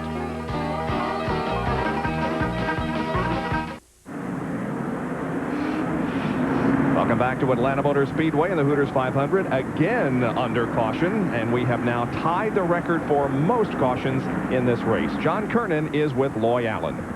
Well, Loy, it's been a tough day for you here. First of all, you all broke a radiator. Now you've squared up the rear end of that car. What happened out there? The car just got loose with me. We've been tightening the car up all day, and I think a lot of those people have been loose getting in. And Naturally Fresh guys did a great job. We tightened the car up, and the car started really coming around and working a lot better. It just got looser and looser, and we started to, wait for another pit stop where we could tighten the car up. But we were, trying to stay ahead of some people. And right now we're going to the School of Hard Knocks. I guess that'll continue too next year, because talk about a raw rookie on the Winston Cup Tour. And that's right. We're looking forward to it. And with Hooters, announced that last night, and we're looking forward to next year. And Naturally Fresh guys did a great job today. Boy, Alan, I tell you what, he's making a pretty good spokesman, doesn't he? Jerry? He does, John. Let me show you what happened here with Lake Speed. We saw his rear end problems a little bit ago, leaking some oil out. Here is what's left of the yoke and the pinion. Actually, the pinion shaft snapped off right inside here. Just snapped it off right where the yoke goes into the pinion, and that's why the car began to leak and wouldn't pull off pit road. A tough break for the Bud Moore crew. And we got this guy doing everything. He cleans up with oil dry. He holds parts. He does it all. Nelson, you're our hero for the day. Smile, Nelson. You're on TV. Nelson Crozier. What a guy. Well, the lights are still on atop the pace car, so we're going to go at least another lap. There's the 66 car of Mike Wallace, who now is on pit road, and it appears as if a driver change is taking place there. Oh, what's going on there? It looks like they're still in the lead lap. Well, Kenny, dropped out of this race because of an accident a few laps ago, and it looks as if maybe Kenny might be replacing brother Mike. Well, there's Mike standing up there. He's okay. Now, he's quite a bit bigger than Kenny. They'll have to make some adjustments on those seatbelts if Kenny did get in it, whoever it is, but Mike Wallace is out of it. Well, the Duron Ford goes back in competition with Kenny Wallace. Sponsorship, too, from Abco office. Welcome back to ESPN Speed World coverage of the Hooters 500 from Atlanta Motor Speedway. The football games, the early ones are over. We're glad you could join us now for the end of the race. The green flag comes out here on lap 244. Rusty Wallace is the leader of the race. The championship has already been clinched by Dale Earnhardt. We have had a lot of attrition in this race, mostly due to accidents. That's one of the reasons why Dale Earnhardt has clinched the title at this point. Rusty Wallace, the leader of the race, and Dick Trickle is second, Michael Waltrip third. Ricky Rudd was fourth. He's about to be passed by Dale Jarrett. Now, the first four cars did not pit here, Bob. Dale Jarrett did pit. He and Earnhardt and Elliott and some of them back there, so we'll see how much of a difference that makes. They got about 20 laps on their tires, those that didn't pit, so that should help them a little bit. Mike Wallace got out of the car. His brother Kenny is in. John is with Mike. Mike is standing back here. He's getting ready to go back and get some oxygen. Are you okay? I'm fine. I feel terrible for getting out of the car. We had a real good car. Duron paints, the AFCO furniture car, really ran well. And something happened, the truck panels are there, and I just got so hot. And we had a good car, and I didn't want to give that good run up. Kenny, unfortunately, is out of the race, and he was good enough to get in the car. And hopefully he'll keep it on the lead lap, and we'll run well. I feel terrible for the guys, but the way it goes. Hey, what about next year? Talking to you the other day, you said next year. You were talking to you the other day about next year. How are things progressing there? Well, for sure, we're going to do an entire Busch Car National program, and we are talking to some Winston Cup people, but right now I'm going to drive for Barry Owens. Duron Paint and FDP Brakes will be the sponsor in the car. And right now, we hope that Duron Paint's Pontiac runs real good today. I can't believe I had to get out of the car, but hey, that's the way it goes. That's the word for Mike Wallace. The paramedics back here wanting him to sit down and drink some cool ice water and also to breathe a little oxygen. So we'll let him go treat him. He said he wanted to go ahead and talk to us before he went and did that. So I'm glad he did, because all of his fans now know that he is okay. Well, Dick Trickle is very impressive here. He could be on his way to a win here this afternoon. You know, he's staying right up there with Rusty after this green flag reflew. And Michael Waltrip is also having a very good race. He has no top fives this year. The highest running Ford is Bill Elliott, and there he is beside Jimmy Spencer. He's about the only one, about the only Ford left that hasn't had some kind of problem today.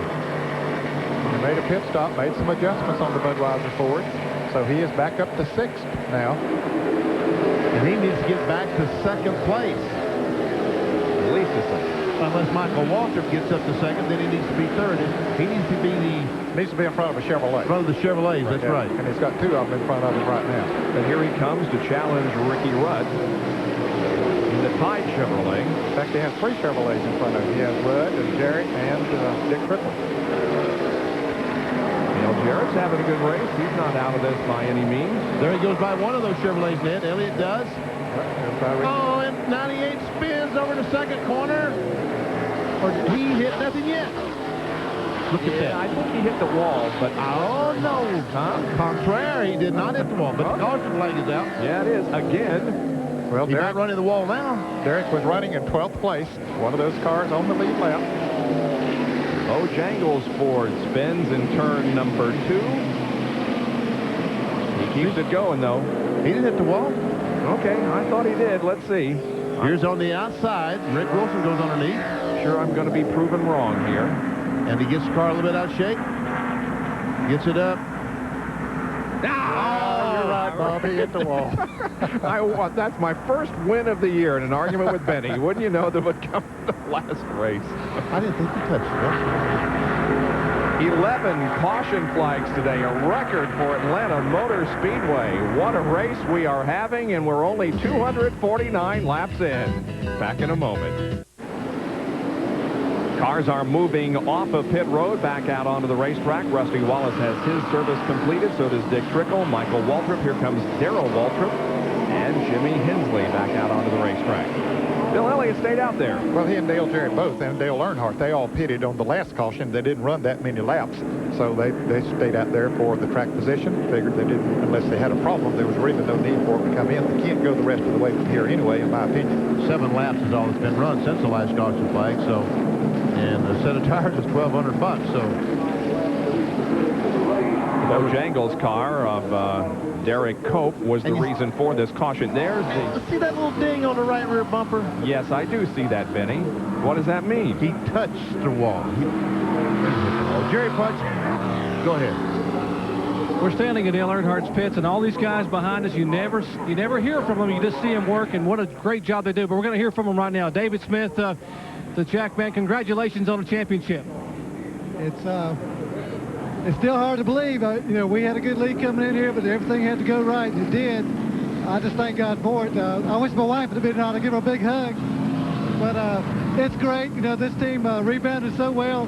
Andy Petrie came in and did a terrific job. And everybody on this team, just pulled back together from a bad year last year. And we beat a tough team this year. That Rusty Wallace Penske South team, they're a great team, and we're just glad to have it. David, of course, is the Jack Band. Let's go find Will Lind and back here at Chocolate. Some of the guys are back here. Here is Danny Lawrence, who put the engines in it along with the rest of the... Danny, congratulations on a championship. You guys did a heck of a job, made these engines bulletproof.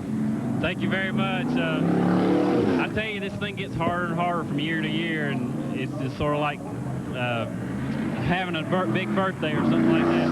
It doesn't come very often. We feel real fortunate that we were able to pull this thing off. Let's go over here and see if we can find possibly Danny's boss, Eddie Lanier. And Eddie, you guys have put together every year, you make them stronger and stronger. Well, we got a bunch of dedicated guys in our engine room, and everybody gives it 110% just every day, and things really look good for us this year. After last year, it's quite an improvement. You heard Andy Petrie a little bit ago. He's the crew chief, and Will Lind, who does an outstanding job changing tires, and Will is back working on the tires. We need to try to find and see if we can find Will. And, of course, Chocolate Myers. What a job he does gassing the cars. And, in fact, we'll go back here, and we're going to show you the guys are back behind pit wall working on the tires. Here is Chocolate, and, hey, Chocolate, congratulations, man. No one hoists that can the way you do. Thank you, thank you. I tell you, it's, you know, everybody's worked hard, and if anybody just don't know how much you appreciate this, all these other teams, you know, everybody that does this every day for a living knows how hard this is, and I mean, it's a year of your life that you dedicate to devote to this sport to do this, and it's when you can pull it off like this, man, it's good. A lot of emotion. When they unfurled the banner, I thought I saw a few moist eyes here in the pits. Yeah, I'm sure you did. You know, like I said, it's man, it's awful hard for everybody, and to come through here and do all we do. And then, you know, and the other guys, I mean, you know, these guys deserve it too. It's not just a one-team deal. I mean, we won the thing. All these teams deserve it. I mean, it's just so hard to, you know, work every day of your life. The time we put into this to win this thing, man, it's really great. Chocolate, I tell you, you've been a big part of this organization for a lot of time. I would like to, before we go back, to try to get Andy Petrie. Even though we spoke to Andy a minute ago, it was about a problem with the team. And if we can find Andy back over here, I'd like to get a quick comment from Andy, because he came into an organization, Andy, you came in here after being with Harry Gant, working with a close friend for a lot of years, and now it's got to be a dream come true for you. Yeah, it really is. You know, hadn't had time to sink in yet. We're still trying to win this race, but yeah, it's really neat. It's going to really be something. Quite an organization Richard Childers put together here, and year after year they're together. He takes good care of his people. He takes them back to New York for the banquet, and they tour the city. And we're set to go back to green flag racing.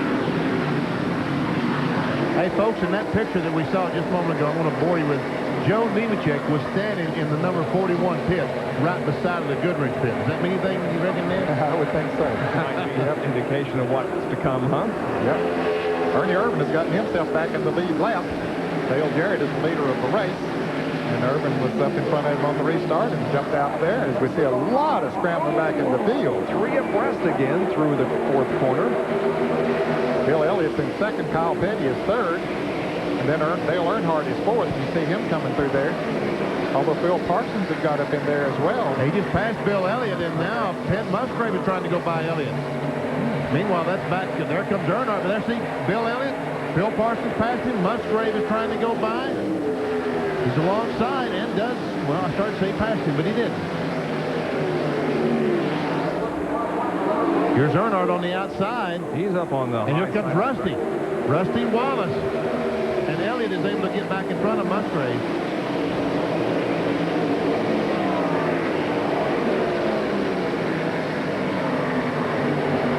They're doing some serious racing back in the pack. I mean, right now, there's only about 75 laps to go, so if this thing should go green flag the rest of the way, we're talking about just a splash of gas. Yeah, we have a kind of an interesting situation here. Jarrett is leading the race, and then Parsons is 2nd. How about that? First time we've seen that this year, I think. Bill is 2nd. How about that?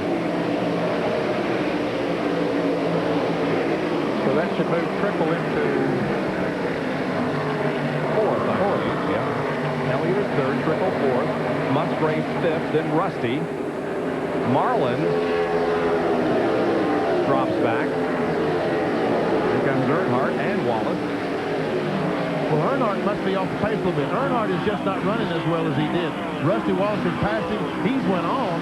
And look at these guys back here trying to pass Dale Earnhardt right now. Yeah, he's off the pace. Earnhardt's definitely having problems. Spencer goes around him, so does Cope, or at least. And Biggie, you were talking here, as we see Wallace coming up there, talking about Ford. Phil Parsons is still up there, and he's in a Ford, so he's still, Elliott's not the last hope they have. That's right, he isn't. In fact, he's gaining a little bit on Dale Jarrett right now. I don't know what Phil and that Factory Stores of America crew did with that car on that pit stop, but it was a good move, whatever they did. It sure was. Here's Elliott. He's running 3rd. Car just ahead of him is Bill Parsons in 2nd. That is an amazing statistic there. And Elliott's lack of leadership this year. There's Bill Parsons in the car that was originally supposed to be driven by Todd Bodine.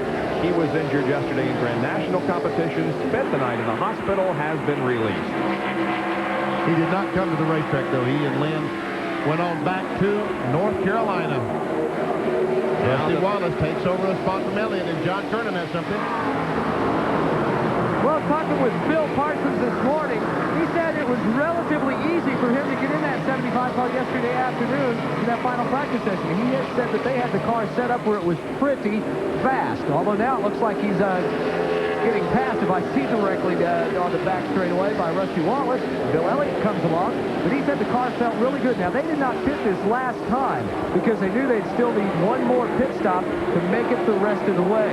But Phil was hoping a good run today might help him solidify some of his plans for sponsorship for next season on the Busch Circuit and possibly even into Winston Cup.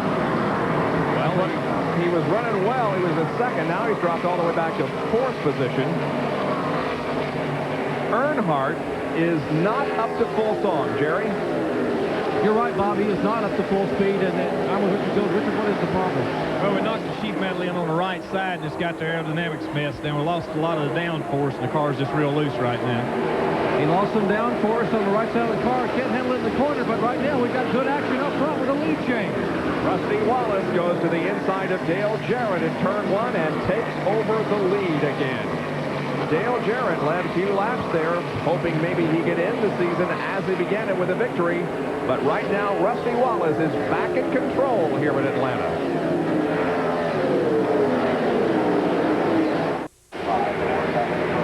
Rusty Wallace leads the race. He passes Mark Martin and puts him a lap down once again. But Rusty Wallace has reassumed command of this event, looking for another win here.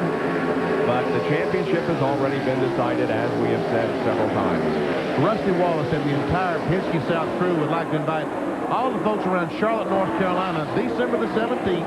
They're having Stocks for Tots. They're having an autograph session and an auction sale going on that night at the National Guard Armory in Mooresville, North Carolina. To get in, you got to bring a toy. That's a good deal. You bring a toy, and you'll get in, and you'll get an autograph session.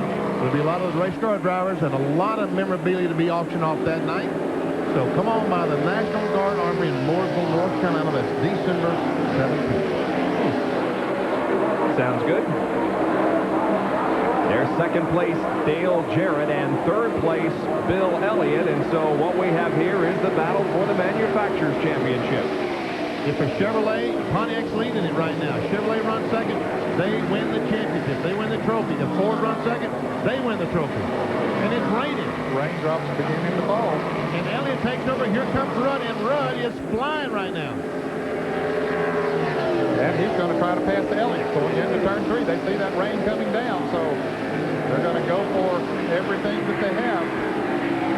Rain was forecast for tomorrow, but not for today. But it has been cloudy throughout the day here and fog this morning. But now we do see some raindrops on the side of our booth up here. And I tell you what, it's getting there. Joe Gibbs looking on, watching his driver, Dale Jarrett. Here it comes. He watches, and here comes Rudd. Closes up right on the back bumper of Elliott. Once again, for the Manufacturers Trophy right here. These two cars. Rudd went low. Now he looks to the high side of Elliott in turn 4. Now dips to the low side once again. Here he comes. Ricky Rudd trying to take over second position from Bill. Has to back off going in the turn. He didn't have the line that he wanted. Now he's strong coming off the turns, though. He's going to try to do it again. Can't quite do it. What a great shot from the Bud Brent. And we understand that Elliott is pointing out that it is raining, and yeah, he probably would because he's got his Ford in second and has Ford a Manufacturers Championship if the race were to end right now. Now, the fastest Chevrolet in the field might be coming up on these, and that's Dick Trickle. Yep. He's coming back there in a hurry, but does he have time? Is it going to rain much? He's got 3 Chevrolets chasing Elliott there. Tell you what, wouldn't it be something if Ricky Rudd was to take the championship away from Ford when he's going to drive a Ford next year? Yes, it would.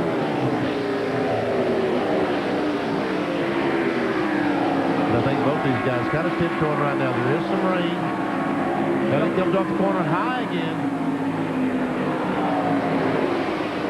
Meanwhile, Rusty Wallace is the leader. The Miller genuine drive Pontiac, but Pontiac is too many points behind to capitalize on Wallace's win to take over the trophy. It's between Ford and Chevrolet. Ricky Rudd has 4 top 10 finishes in the last 5 races. He's had a good second half of the year. He is 10th in the point standings right now, and so will be at the banquet on stage. Here he goes again. At the line. He gets the nose up there. Let's see if he gets the line. No, he has to back off going into that turn. That car is going into the turn. Now he's going to dip down coming off the turn. That's where he's been strongest. And look at him now. Come up beside him, Elliott, coming off the turn. They'll race even down the backstretch. They are side by side, but Elliott once again has that great line going in the corner. Here comes Trickle. Here comes Dick Trickle. He's past Dale Jarrett. Ned said just a moment ago that he might be the fastest Chevrolet out there. So Trickle is now 4th. But again looks inside of Elliott. This is the second place in manufacturer's battle. Cannot do it. Trickle may pass all of them. All right, good. Now Rudd's got him. Rudd's got the run off the turn, and here comes Trickle. Elliott's car pushed up a little bit in the turn, and that's all those Chevrolets needed. Away they went. Now Dale Jarrett. He too is going to be able to pass Elliott. Or well, maybe not. Nope. He'll be able to do it. The blimp is right overhead, isn't it? Sure is. Watching these cars. Rusty Wallace leads. You're watching 2, 3, 4, and 5 here. I tell you what, if Rusty knew how much fun these guys are having, he'd probably back up and join them. No, I doubt that.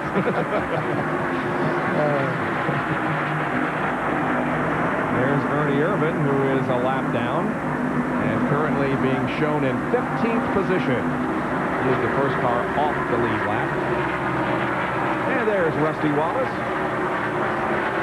who may be on his way to another victory in the 1993 season. He leads after 274 laps of the Hooters 500.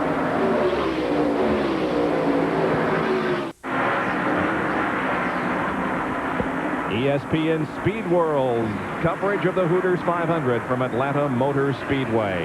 You're watching from high overhead and shots provided by the Bud 1 airship. Right after our coverage, coming up next, NASCAR Shop Talk, and it's a special edition involving Davey Allison. So please stay with us for that as we tribute one of the greats of NASCAR Winston Cup competition. Speed Week, unfortunately, will not be able to be presented this afternoon because we're running late. It will be on at 5 a.m. on the 22nd. So Rusty Wallace is leading this event.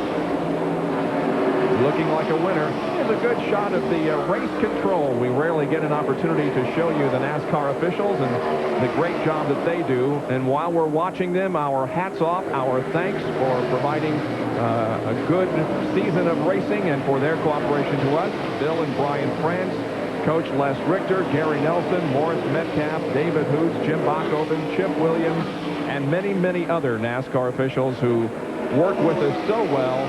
And we really enjoy working with them. Gary Nelson, a former ESPN analyst, providing a little bit of a smile. And Rusty Wallace is smiling. Yep. Every lap. I tell you what, that car has been so strong this year. Kyle Petty, Michael Waltrip, and Darrell Waltrip have been running together for many, many laps, and they are all on the same lap, battling for position 7th, 8th, and 9th right now. And they're right behind Phil Parsons, who's currently running 6th. Phil is gaining on Dale Jarrett, who is running 5th. Yeah, and this group is gaining on Dale as well, I believe. So we've got a pretty interesting race here in just a second. There's Phil, and there's Dale Jarrett. So we've got 5 cars all contesting the 5th spot. Despite the attrition and many, many top contenders either out of the race or not in contention for the win, we have seen some very good racing here today.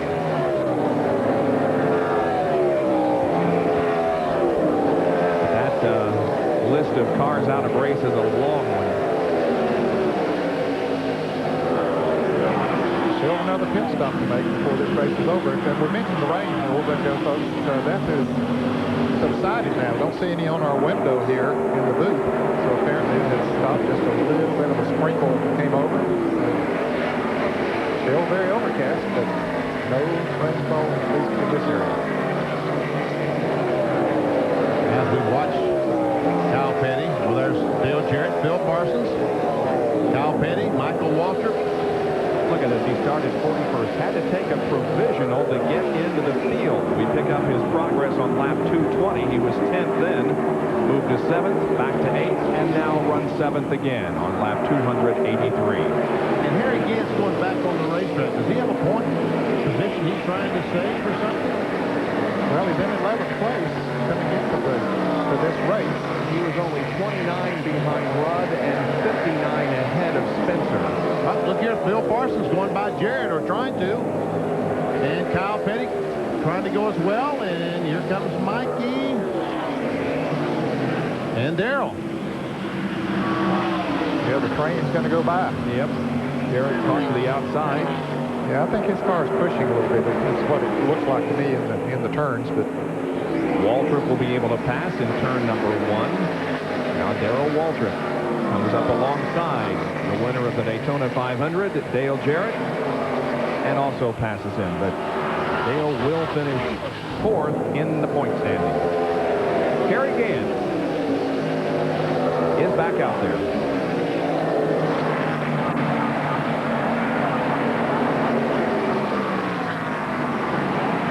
He's going slowly around the racetrack, trying to get as many laps as he can, try to pick up another position or two.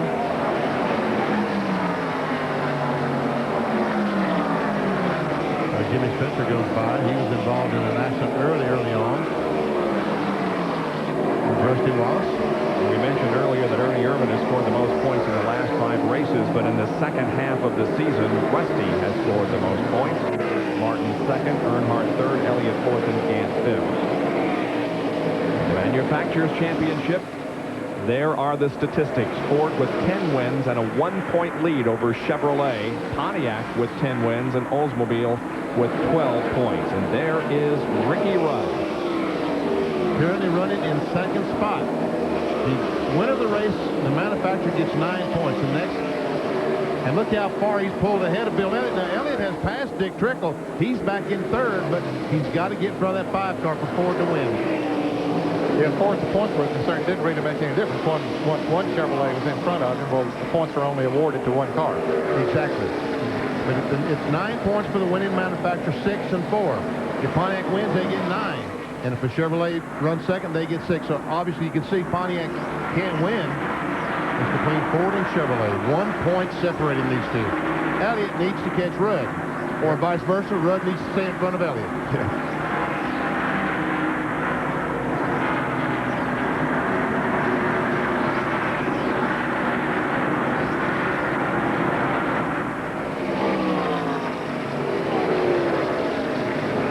About 40 laps to go. We'll see Rick Wilson in his last ride in the 44 STP Pontiac. This car will be driven by Wally Dallenbach next year. Rick's looking, and will that be 43 next year? Maybe. There is Dick Trickle behind the 44 of Rick Wilson. Trickle has had 2 of his 12 career total top 5s here at this racetrack. When I mentioned earlier that Richard Petty could lose that number 43 if he doesn't run it next year, I think you have a year. When you have a number, you have a year to retain it. But if you don't use it, then it just becomes available for someone else. And I know that he doesn't want anyone else to use it, so he might as well use it himself. Sure. Well, that's something that we'll determine during the wintertime. It'll give us something to talk about. In any case, Rusty Wallace is continuing to lead this event. And we have 38 laps to go. 38 to go. 290 complete. After Wallace, it's Rudd, Bill Elliott, Dick Trickle, and the rest of the top 10 in the Hooters 500. Bob Jenkins, Ned Jarrett, Benny Parsons, John Kernan, and Dr. Jerry Punch back at Atlanta Motor Speedway in the Hooters 500 that is being led by Rusty Wallace. The championship was decided just past the halfway mark by Dale Earnhardt. So many cars have dropped out of this race. Here's Jerry Punch. Well, motorsports continues to grow. More and more fans. I'm with Jeff Blauser, who is the shortstop for the National League West champion Atlanta Braves. And, Jeff, you flew all night from San Francisco to get here. Yeah, I did. I flew out last night. I had a good friend of mine that was getting married, and I was part of the wedding, so obviously I couldn't turn that down. But I wouldn't miss this for the world. I got a chance to meet Dale Earnhardt this year, and I've just been a race fan ever since. I'm told not only are you a race fan, you have aspirations of possibly driving someday. Well, I can't really say I want to drive right now because I don't think the Braves would be too happy about that. But I'm always looking for big sponsors like maybe this company you work for. What do you think? Hey, we do some Major League Baseball. We had some great games you guys had on this year with that late series with San Francisco. But congratulations on a great year. Thank you very much. That's Jeff Blauser from the Atlanta Braves, and I know Bobby Cox doesn't want to hear that he wants to drive a race car. Hey, let's check in from baseball to football, where John Kernan is standing by. Well, when you say football and racing, of course, you have to say Coach Joe Gibbs, who owns Dale Jarrett's team. They're going to be pitting in a few minutes, so Coach, we'll make this very, very quick. Carolina Panthers, how interested are you in that job? I'm happy doing what I'm doing right now. I don't need a job. I'm having enough trouble with keeping up with all this. What about that team, though? I mean, that's going to be a good opportunity for someone, isn't it? It's going to be great. You know, Charlotte and Carolina, getting a team like that's going to be fantastic. It's going to be super. I know that a lot of people in Charlotte would love to see this man as the head coach, but you're just having too much fun, right? I'm taking life right now one day at a time. I'm loving it so much. I got a tough time thinking about going back to football. Thank you, Coach. They will be pitting for a splash and go if we don't have a caution within the next few laps, guys. All right. There are several baseball players that are kind of rooting Dale Earnhardt to the championship. Rick Sutcliffe, Terry Pendleton, others. Nice to hear from Jeff Blauser, though. And we see Darrell Waltrip, Dale Jarrett battling for that position. There's Phil Parsons right in front of them. John said that Jarrett, we see his progress that he made, started 29th, currently 9th, highest was 1st. His lowest was 35th. That's when he really stayed out there at the lead lap, and then after he made his pit stop, he was back in the pack after that. But I'm sure that he'd like to have more than a splash of gas. I think he'd probably like to have a new set of tires. The problem is late in the race, it might not be able to afford to take on tires. And you know, Greg Sachs is driving the Country Time Lemonade car. There he is. He and Earnhardt got together just a moment ago. He's going to drive a car number 77 next year.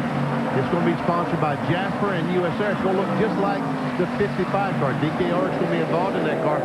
Now, the 68 car, this is the TriStar Motorsports, George Bradshaw and those guys up in North Carolina. That's going to become number 19.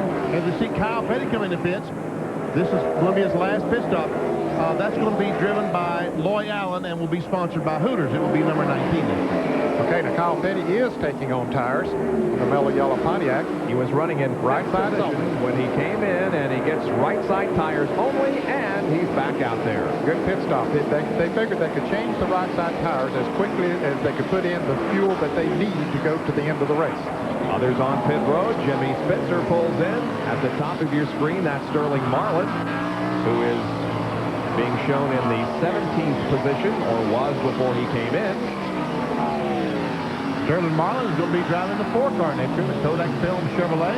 And Jeff Burton will be driving that 8 car, and here comes Earnhardt. Earnhardt 10th right now. He has dropped back a little bit, but he really doesn't care because he's already won the championship. He comes in for his final pit stop of the race and for the 1993 season. The GM Goodrich crew goes to work on the right side of the car. We see him jacking a bunch of wedge in that left rear.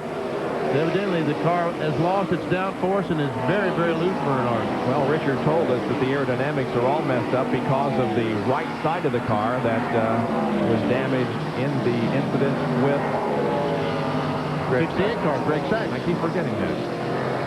So he only took on right side tires. I expect we'll see others doing a similar type situation. There's Rusty Wallace going by Sachs.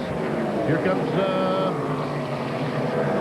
Dale Jarrett about to come in. Yes, Prater coming down pit road right now. Interstate Battery Chevrolet comes in. Staying below 55 miles an hour for the movement down pit road. He's right in front of John Kernan. Dale and Jarrett will pull in. They'll go right side tires. The car has developed a push, so they're going to loosen it up a little bit. There are a few teams here. Darrell Walter's within 2 gallons of making it the rest of the way. And there's a tire, that right front tire, he has to push down the way. Darrell Walter is about 2 gallons short of making it the rest of the way. Don't look for them to take on tires. Mike Walter is about 3.5 gallons short. As we see Bill Elliott also head down pit road. And he dodged the bullet, which in this case was the tire from the Jarrett pit stop. And now Elliott slides to a halt. And we see they're just putting gas in that car. That's the only thing they can do. They want to win that manufacturer's title. Yes, 8.5 seconds now. What is Ricky Rudd going to do? Here comes Ted Musgrave. They're going to change right sides on Musgrave's car. Doing a little bit of chassis adjustment on the left.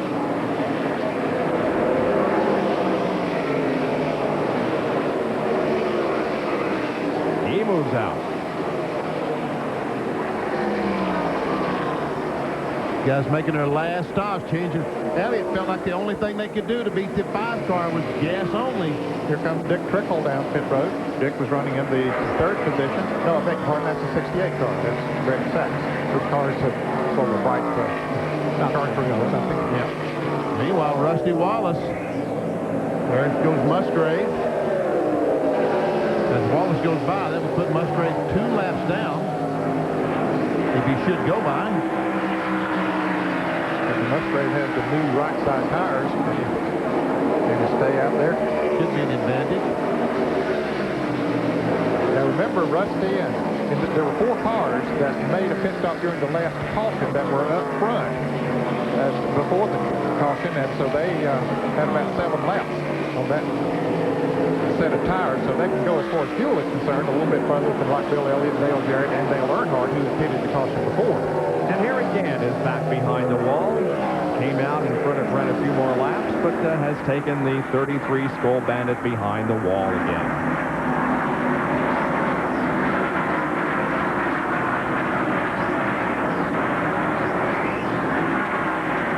There's Wallace going into the corner. Dale Earnhardt is not too far ahead of Rusty. I don't know whether he'll be able to lap him or not, but they're separated by about a half straightaway. And Musgrave and Earnhardt, who is directly in front of Rusty Wallace, are battling for position, and both have made their final pit stop. So there we see Earnhardt, and there's Musgrave. Yep.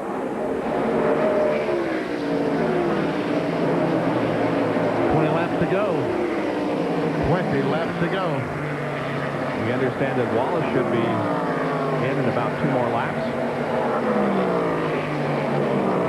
Yeah, that sort of adds up according to the others who have already made pit stops. And Rudd was one of those that made a pit stop when Wallace did, so Lake Speed comes in the Quality Care Ford.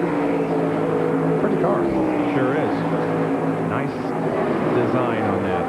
And Wallace comes in right now. Jerry Punch, he's coming toward you. What should be his final pit stop, Rusty Wallace trying to pick up his 10th win in 1993, incoming at Atlanta Motor Speedway. Ricky Rudd also into the Tide Chevrolet, his last ride in the Rick Hendrick car. They clean the windshield, 2 on the top, 5 on the bottom. And fuel only, he is away. And Rusty is headed back down pit road. We'll watch the Ricky Rudd crew as they work on the far end of pit road. Gas only for Rudd, and likewise the car number 41, the Mannheim car in. That is Dick Trickle. He is getting fuel only. And Rudd is away, and now Trickle slams it back in gear and pulls off.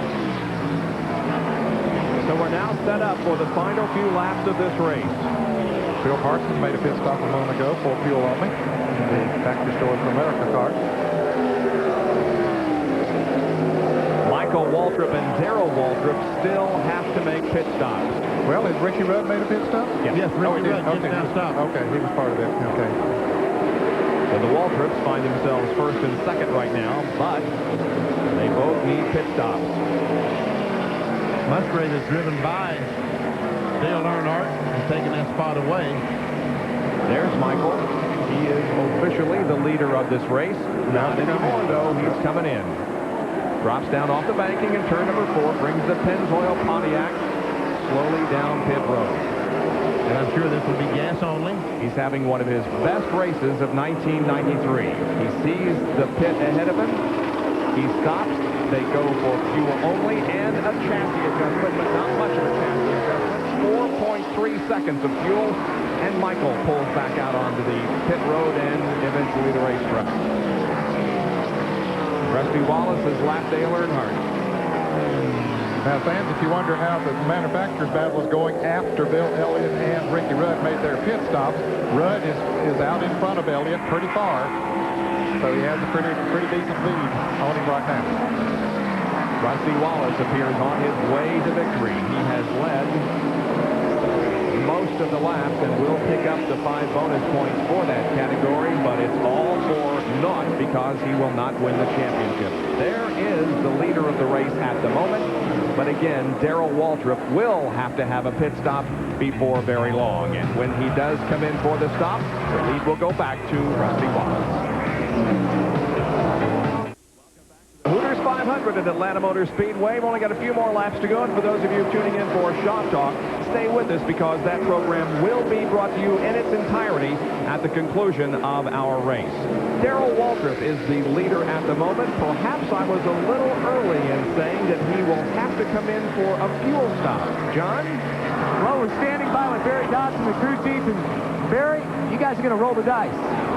Well, we're rolling them. It's going to be a wash. We've had to slow down to get the mileage, and Rusty's sketching us. You know, we just do the best we can. We catch the caution. It can work out for us, but we were beat kind of the way we were going. And what probably be in here? I tell you what, it's sucking that thing dry right now. I tell you what, though, you've seen Darrell do this before. Even when he was a competitor here, you see him get great gas mileage. Yeah, we do. We work at that. We're working hard. We're getting better right now. The year's over. We can't do anything about that. The good thing is it starts right up again. So I guess he's watching the fuel pressure gauge. If it fluctuates, he comes in. 10 more. That's the word from Barry Dodson, guys. We'll wait and see whether he has to stop, but for the moment, he continues to be the leader. Ken Musgrave, the Jasper US Air car, as driven by Darrell Waltrip. And now if Waltrip can win the race, he will take the manufacturer's championship for Chevy. I think Rusty's going to catch Darrell one way or the other. There's only 10 laps to go. I know, but he's getting on about 2 seconds a lap. So Rusty's going to catch Darrell, I believe, and they are in the lead lap. The average speed of the race is 124.2. There's another car that hasn't stopped, the 22 car. Bobby Labonte has not stopped either. But he's back, what, about 8th position? He's running 8th position, but there's Phoebe Waltrip watching her husband lead. Yeah, there's Rusty. He is closing in on Darrell, that's for sure. Now with 9 laps to go in the Hooters 500 and the 93 season. Another Fram Field summary for you.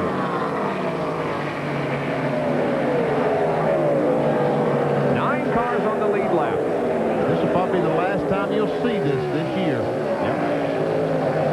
Ernie Irvin, just 1 lap down. Those guys have done a great job in that 28 car today. Yep. Crashed earlier, but he's still only 1 lap down.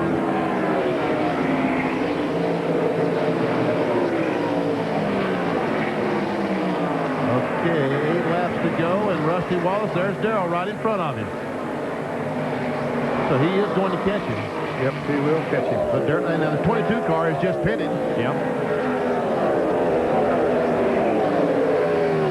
Bobby Labonte, the Maxwell House Ford, has made a pit stop, so Darrell Waltrip is the only car that has not been in the pits. Boy, that's going a long way on a tank of fuel. I think he pitted on like lap 250, so that's 78 laps. That is a long way. Without restrictor plates. On a restrictor plate track, of course, they get better mileage. But meanwhile, there he is, 7 laps to go, and Rusty is closing.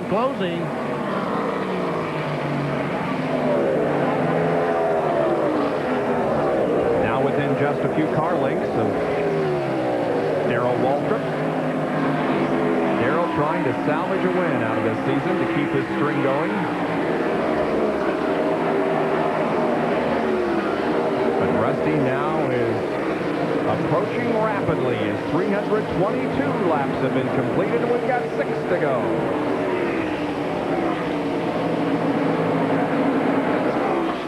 Darrell looks up in that rearview mirror and sees Rusty coming. He knows that he's not going to win this race. I think he pressed the accelerator just a little bit harder when he saw Rusty Wallace. Trying to draft on Kyle Petty there now and get as much advantage as he can, but not going to help enough.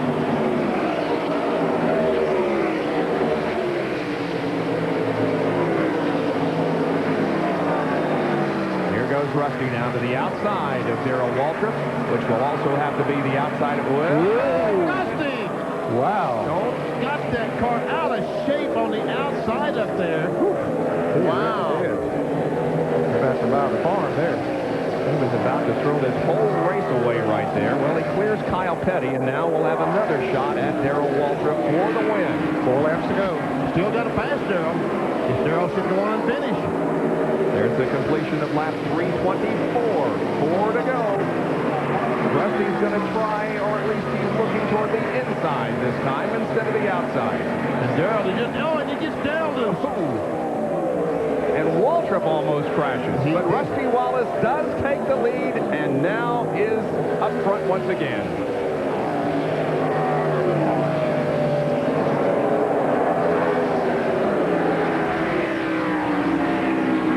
Now, can Darrell hang on to second? Can he stay out there? I think he can do that.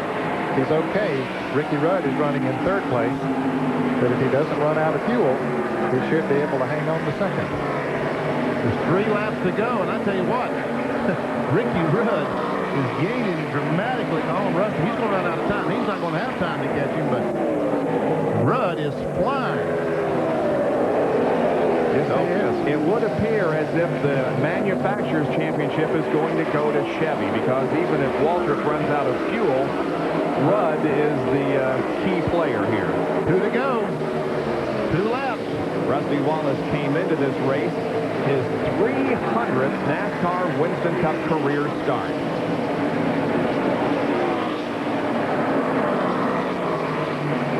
If Waltrip can hang on, this will be his best finish in 1993. And he has some momentum going into the 94 season. Wallace now in turn number 4, coming off looking for the white flag. Here it is, 1 lap to go for Rusty Wallace, and he'll win the Hooters 500. And do what he had to do, and that is win the race, lead the most laps, collect all the points possible. Unfortunately, it didn't work out, though, for Rusty in terms of the championship, because Dale Earnhardt is going to win that. And Darrell Waltrip is out of gas. He's out of gas now. He's out of fuel. And Ricky Rudd will pass him before he gets back. He came within a half lap of finishing the race. There is Darrell Waltrip. Ricky Rudd goes by him. He takes second position. Rusty Wallace comes off the corner, takes the checkered flag, and wins the Hooters 500. And the celebration in the Miller Genuine Draft Pit. Rusty Wallace wins his 10th Winston Cup event of 1993 and the 31st of his career, but there is also celebration in the GM Goodwrench Richard Childress Dale Earnhardt pit, as Earnhardt has won the 1993 NASCAR Winston Cup Championship. He wins it at 42 years of age. Richard Petty continued to compete for 17 years after winning his 6th title. Imagine how many championships Dale could achieve if he continues to race until the year 2010, which is 17 years from now. Now, are both these guys going to do victory laps? Here comes Billy Wilburn with a flag for Rusty. And of course, it carries the 28 and look of Davey here. Allison. And look, Earnhardt has the 7th flag. All right, that's neat. A fitting tribute to the 2 tremendous race drivers that we lost this year, Alan Kowicki and Davey Allison.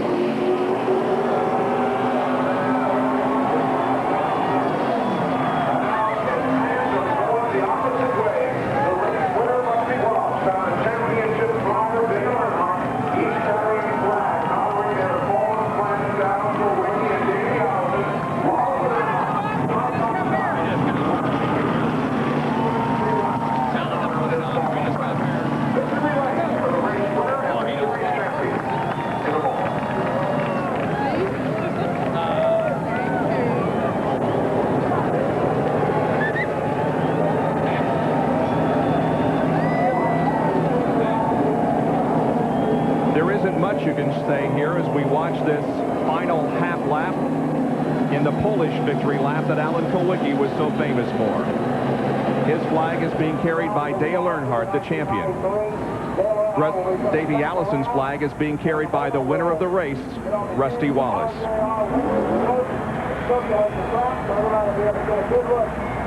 The crowd is cheering and waving in happiness, but you know that in many eyes there are tears.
Tremendous roar from the crowd gathered here on the main straightaway, even overpowering the engine noise as Wallace and Earnhardt complete their backwards lap around Atlanta Motor Speedway and officially end the 1993 NASCAR Winston Cup season. What a season it's been.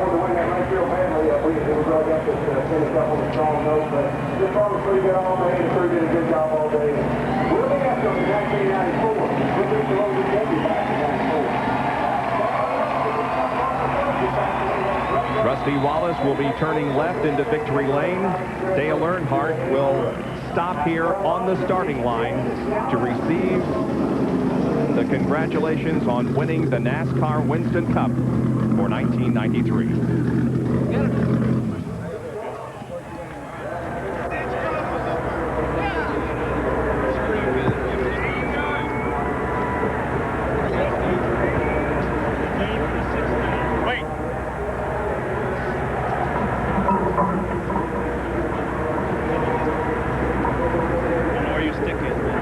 Dr. Jerry Punch is with the champion.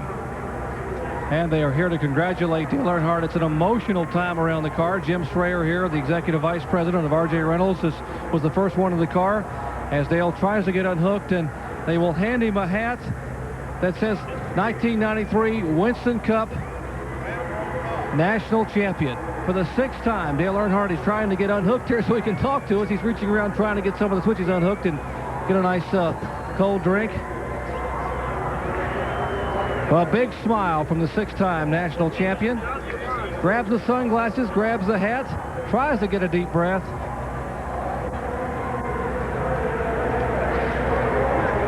Dale, congratulations on an outstanding effort. You're the champion for the 6th time. Unbelievable. You know, got to thank this crew. The good Lord looked after us all year, and the crew did a great job. I just can't say enough about them. We got to going for it after we had it locked up, and I got in trouble and got loose and got in the sack, knocked the side on the car. It really hurt the aerodynamics, but you know, we had a shot, I think, at running with them, you know, being one of the contenders. But that's racing, and we'll take that championship. Dale, has to be especially rewarding and an emotional championship given the loss of 2 colleagues this year. What a tribute for Alan Kulwicki and Davey Allison. Well, that's true. It brings cold chills over when you think about them. And Alan was a great champion, and we honor him and honor him well. I hate what happened, and wish we had him here, but you know, we'll honor him and have good thoughts of him. Moisture coming from the eye of a champion, thinking about his departed friends Kulwicki and Davey Allison. Let's go to victory lane with John Kernan. Well, Rusty Wallace is just finishing up his radio interview, and Rusty, it cannot be said that you did not try and do everything you could possibly do today. Well, I told everybody when I came in here, I'm just going to have to throw everything at them that I can, and I did. But I'll tell you what, I'm just so proud of all these guys. 10 wins, boy, we're really happy. I'd like to congratulate Dale Earnhardt for a fine victory. He did a really great job, and it's just a wonderful year for us. And we're remembering Davey Allison and Alan Kulwicki today still. But just like to thank Miller Janio Draft, Mobile, AC, Pontiac, everybody. It's been a great victory, and I'm really happy to get the year over with now. Well, Rusty Wallace in victory lane, Bob, and they will be a team to be reckoned with, of course, next year, as after have winning 10 this season. Don Miller moves in with Rusty Wallace and offers his congratulations. ESPN Speed World being brought to you by Allied Signals. Brand filters you can pay a little now or a lot later. By Budweiser, fresh, pure, natural, proud to be your bud. And by the new Norelco razors, our closest shave ever. The top 20 in the points after a great, or the results here, after a great race and a fitting tribute and end of the season in NASCAR Winston Cup competition. There are the point standings. Bill Elliott, Kenny Schrader, Ricky Rudd will be on the stage in New York. Harry Gant missed it. Jeff Gordon finishing 14th and Sterling Marlin 15th, and there is a completion of the top 20. Well, perhaps no other year in racing have we seen as much emotion as we have in 1993. Every emotion imaginable. We must never forget those who have been taken from us this year. But we'll also remember the good times and the heroes who have emerged from the 1993 NASCAR Winston Cup season. So the crowd begins to move away from Atlanta Motor Speedway as the celebration is still going on. I think they're all moving down there where the celebration's going on, Bob, or a lot of them certainly are. They want to get a glimpse of the 1993 champion. Dale Earnhardt getting congratulations by everybody who can get to him. That was Richard Childress' wife, Judy, I think, that just gave him a hug. Well, Ricky Rudd finishes in second position and wins Chevrolet the manufacturer's title. Darrell Waltrip third, Bill Elliott fourth, and Dick Trickle fifth. And 6th through 10th, Michael Waltrip, Dale Jarrett, Ted Musgrave, Phil Parsons, and champion Dale Earnhardt finishes 10th. Best run of the year for Michael Waltrip, Kyle Petty, Ernie Irvins, Bobby Labonte, good run for him. Terry Labonte 14th, and Mike Wallace did finish 15th. Had a good run here today, 16th through 20th. Spencer, Marlin, Marcus with a good run today, finishing the top 20, and Derek Cope and Mark Martin coming home 20th.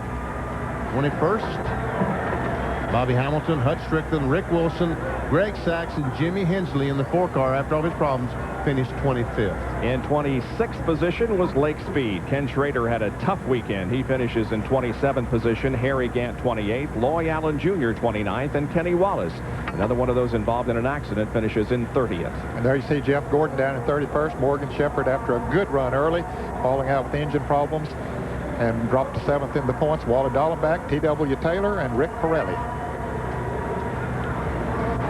Rich Bickle finishes 36th, then Rick Mast, Jimmy Horton, and the final two, Bobby Hillen and Neil Bonnet, who really didn't complete very many laps today. They took that car out of the race early so as to make it easier for Dale Earnhardt to win the championship. But it was pretty easy for him today, and now he celebrates his 6th NASCAR Winston Cup championship. Shop Talk is coming up next, a tribute to Davey Allison. That will be coming up next, and it will be seen in its entirety. Very special year this year, Bob. I've enjoyed it. Thank you so much. Thank you, guys. Jerry and John down the pits, Ned and Benny up here. The 93 season is over. For a while, we will celebrate with his champion Dale Earnhardt, but only for a while, because the 94 season is only 14 weeks ahead, when we will have other races and we will have other heroes. Thank you, our race fans, for staying with us and enjoying our telecast. It's been our pleasure. For now, this is Bob Jenkins on behalf of Ned, Benny, John, and Jerry. So long, everyone.